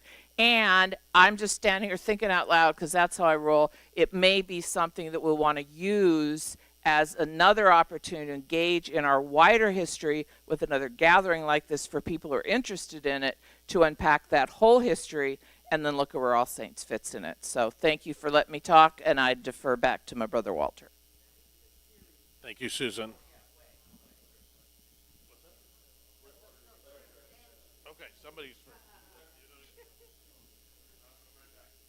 I think the challenge for me and the question that I would like to see pursued by this group is the evidence that the Tongva and the Chumash actually invaded this area, and there were occupants of this area before them. And there's DNA evidence, anthropomorphic evidence, linguistic evidence that the Chumash and the Tongva were not the original occupants. What is different about the Chumash and the Tongva is that they were the first people for whom we have extensive recorded evidence. So of course, the historians go for all of the written documentation that we have from that period of time. But I would ask the committees to look back to the prehistory of the people who were conquered by the Chumash and by the Tongva. And this feeds into what we've been talking about is the last few decades of discrimination at a certain level against the black people and the Asian American people. Several hundred years ago, discrimination against, again, the black people, the Latino people, and the Asian people. And further back, just waves and waves of recolonizing the same territory.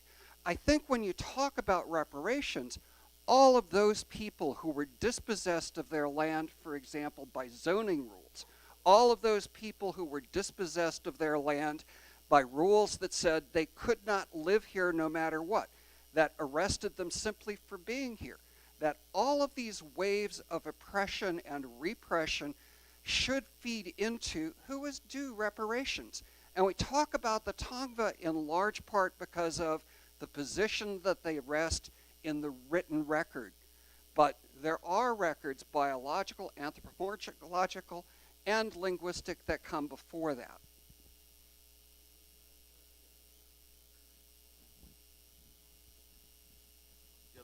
That's great history, and I don't know if that's kind of off topic for this committee, but I know I want to give Hannah space if Hannah wants to speak into that. But my response to that would be, just really quick in a nutshell, is that because there's a lot of that story, right? Because we're all human, right? So as you go across the spectrum of race, what came to be race is a social construct, right? But across ethnicity, tribal origin, but here's the point I want to make. One does not have to be innocent in order to be worthy of repair. That still happened to the Gabrielino Tongva. They were still dispossessed of the land and driven from it, right? And so we have to still reckon with that. So I respect and I honor what you're saying, and I think there is historical record for that. I'm not going to dispute that, but I would say that you don't have to be perfect in order to receive repair. So unless Hannah wants to speak into that a little bit, we can pivot back to the scope of this specific committee. Okay, all right, thank you.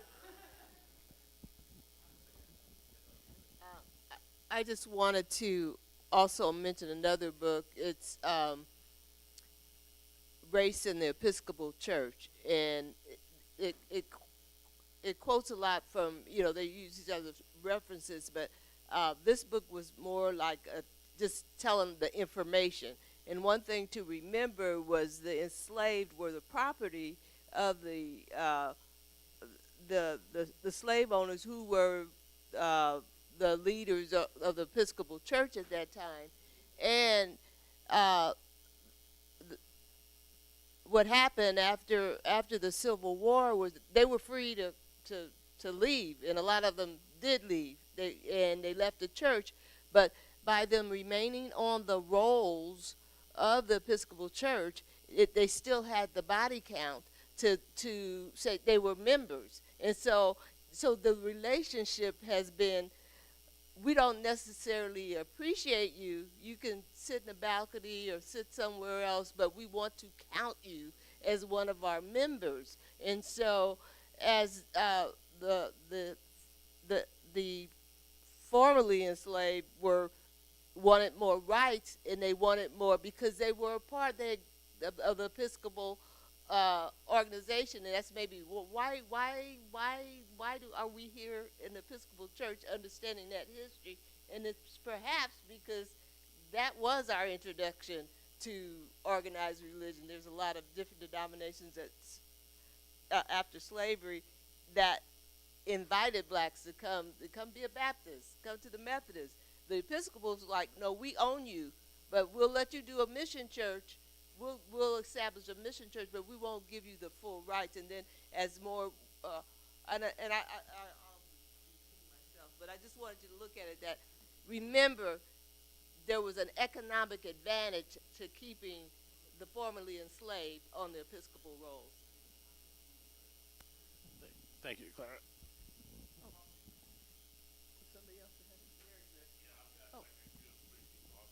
Okay, I just want to point out that, especially for education and relationship and all of that, I would like to remind people that we're talking a lot about history and learning about history, but we need to address right now, as some people have brought up, what is happening in the same light with African Americans, even AAPI people, Latinx people.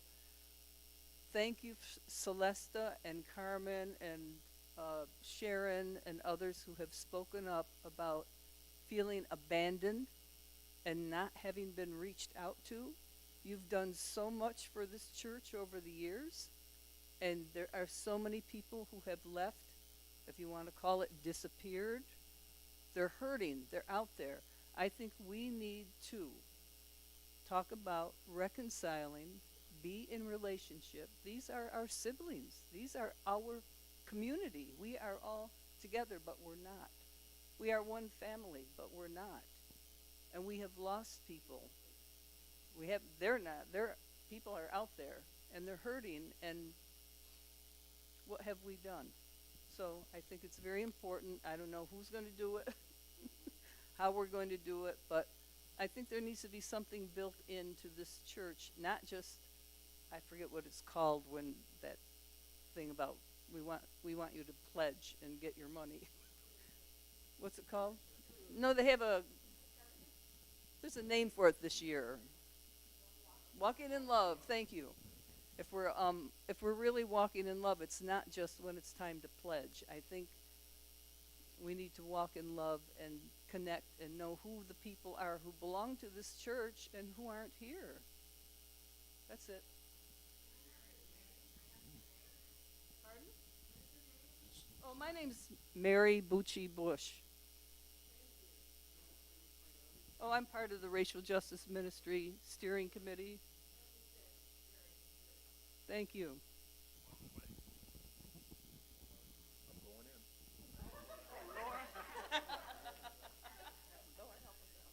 The guest of honor. So, Marco White from St. Barnabas. I am never met a microphone that I didn't like. First of all, my brother introduced me as the esteemed. I am actually the least amongst us. St. Barnabas is the least amongst us. But I read somewhere he prefers the least amongst us. Secondly, there's been a lot of comments about the comparison between the physical plants of the two campuses. And I can confirm that All Saints is definitely the second most beautiful church in Pasadena.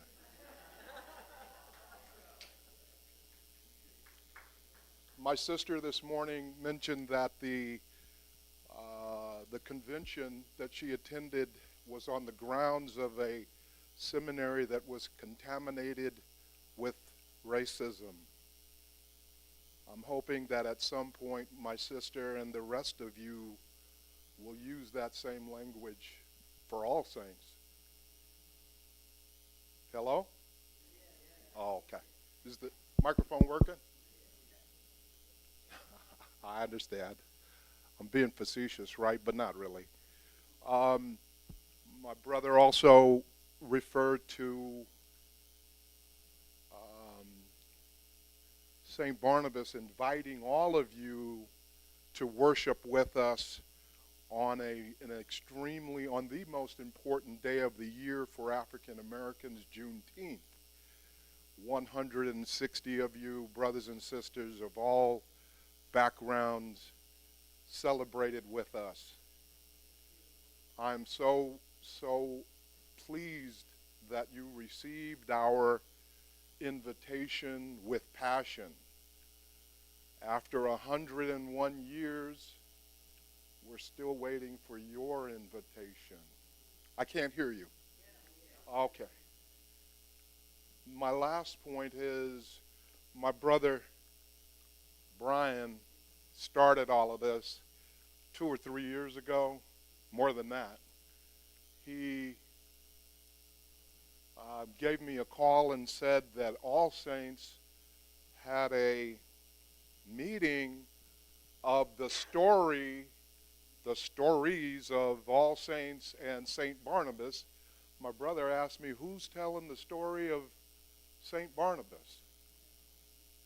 We weren't invited to that storytelling session either. My point is that truth-telling, telling the whole story, how can any of that be accurate if we ain't involved? We just heard that even the new member education does not include the whole story.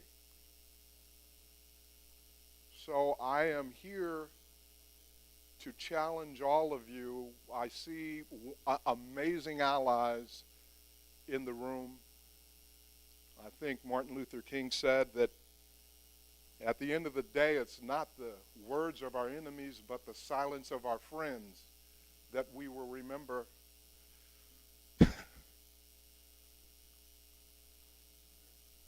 If you think that being an ally, that this is good enough, this ain't good enough. This is only the ante, right? This is only the beginning of true allyship. Allyship is, being an ally is a verb. My sister taught me that. And if you're not acting on a regular basis with regard to racial justice and just attending meetings, it's the silence of our friends. So I encourage all of you not to stand for meetings that is telling the whole truth or telling the whole story when it ain't being told. The last point that I want to make is the real truth of all of this is also that we do have options. All of us have options. You should never, ever be in a community where you are being tolerated. You should be in a community where you are being celebrated. And if you're not being celebrated here, listen, I'm the first to help change that from the inside, which is why I'm here. I'm from the outside, but listen, I'm trying to help those of you changing that culture from the inside. But if that doesn't work, you do have options. That's the pink elephant in the room. I hope you all insist on inclusion of all sides of the story from the source, not from, we all played that game, Telegraph, when we were young. Remember that? Make sure the Tongva tell their story and their predecessors tell their story personally. It makes no, I mean, of course you're going to engage with, when it's land use, you're going to engage with the indigenous people. But when it's racial injustice, all of a sudden, St. Barnabas, we're not ready to interact with you. So I'm waiting for my invitation, y'all. You've been put on notice.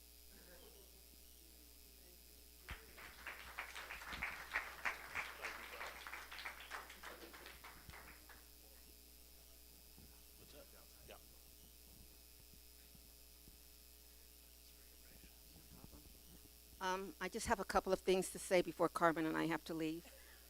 I want to acknowledge the presence of the spirit of my husband, Stephen Cheney Rice, who was probably the biggest ally in racial justice work that All Saints has ever known. He was a white man, and he died. And his journal, one of the last sentences he wrote, which I found and I read, said that he really felt badly that he could not change his white brother's attitude toward race. That's how much he loved and wanted this work to be done and completed. The other thing I wanted to say was when we started Colors, and I thought about this when you were talking about affinity groups, when we started Colors, we, under Ed's leadership, was brought a program called Visions, led by Valerie Batts. And she not only worked with the Colors ministry and with the ministers, the priests and ministers, but Ed also opened it up to the parish at large, because this is work that we could sit and talk and chat and pat each other on the back about, but I think this is something that everyone who walks through All Saints' doors, and this is what Ed wanted too, to be a part of Visions training. So I just want to put that out there again, and hopefully something like Visions or Valerie Batts can be reached, or,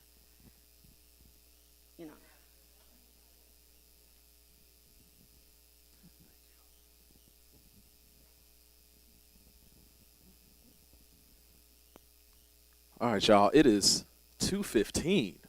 Give it up for yourselves. Like 2:15. That's There's been a lot of truth shared in this space today. There's been a lot of work. Like, you understand, as we talk about history, it's not really history, right? And so as we've been engaged in this conversation, it's about history, but it's also about us.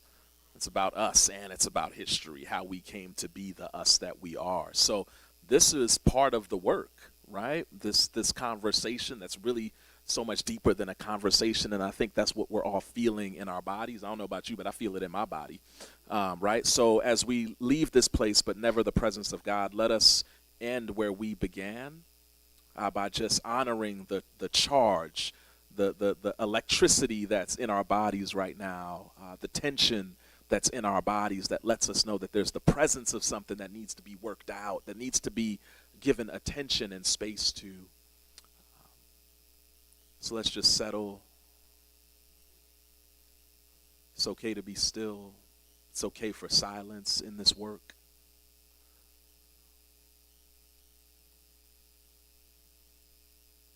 One more time, let's take a deep breath in through the nose. Sigh it out through the mouth. Ooh, we needed that. One more time, a deep breath in through the nose.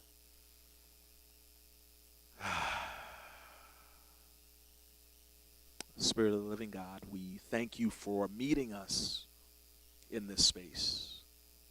As so much truth was shared, would you collect it and hold it all together as we continue along this journey? God, we thank you for the iterations of this journey that have come before this current step and this current iteration. God, thank you for colors. Thank you for visions. Thank you for every brick that has been laid in the foundation of beloved community, as Reverend Tim preached about a couple of weeks ago. Thank you for the bricks that came before this particular brick. God, thank you for our siblings at St. Barnabas, as our brother Marco shared, is the most beautiful campus here in Pasadena. God, thank you. Thank you. Simply thank you. Thank you for meeting us in this space. Thank you for the work that is ongoing. Thank you that we dare not stop and confuse this for a destination. God, may we be the church that you are calling us to be by reckoning with history, however painful, so that we can step into the promise of beloved community, however beautiful. We pray these things in the name of the great healer, Jesus. Amen. Amen. Amen. All right, friends. Peace, y'all. Peace.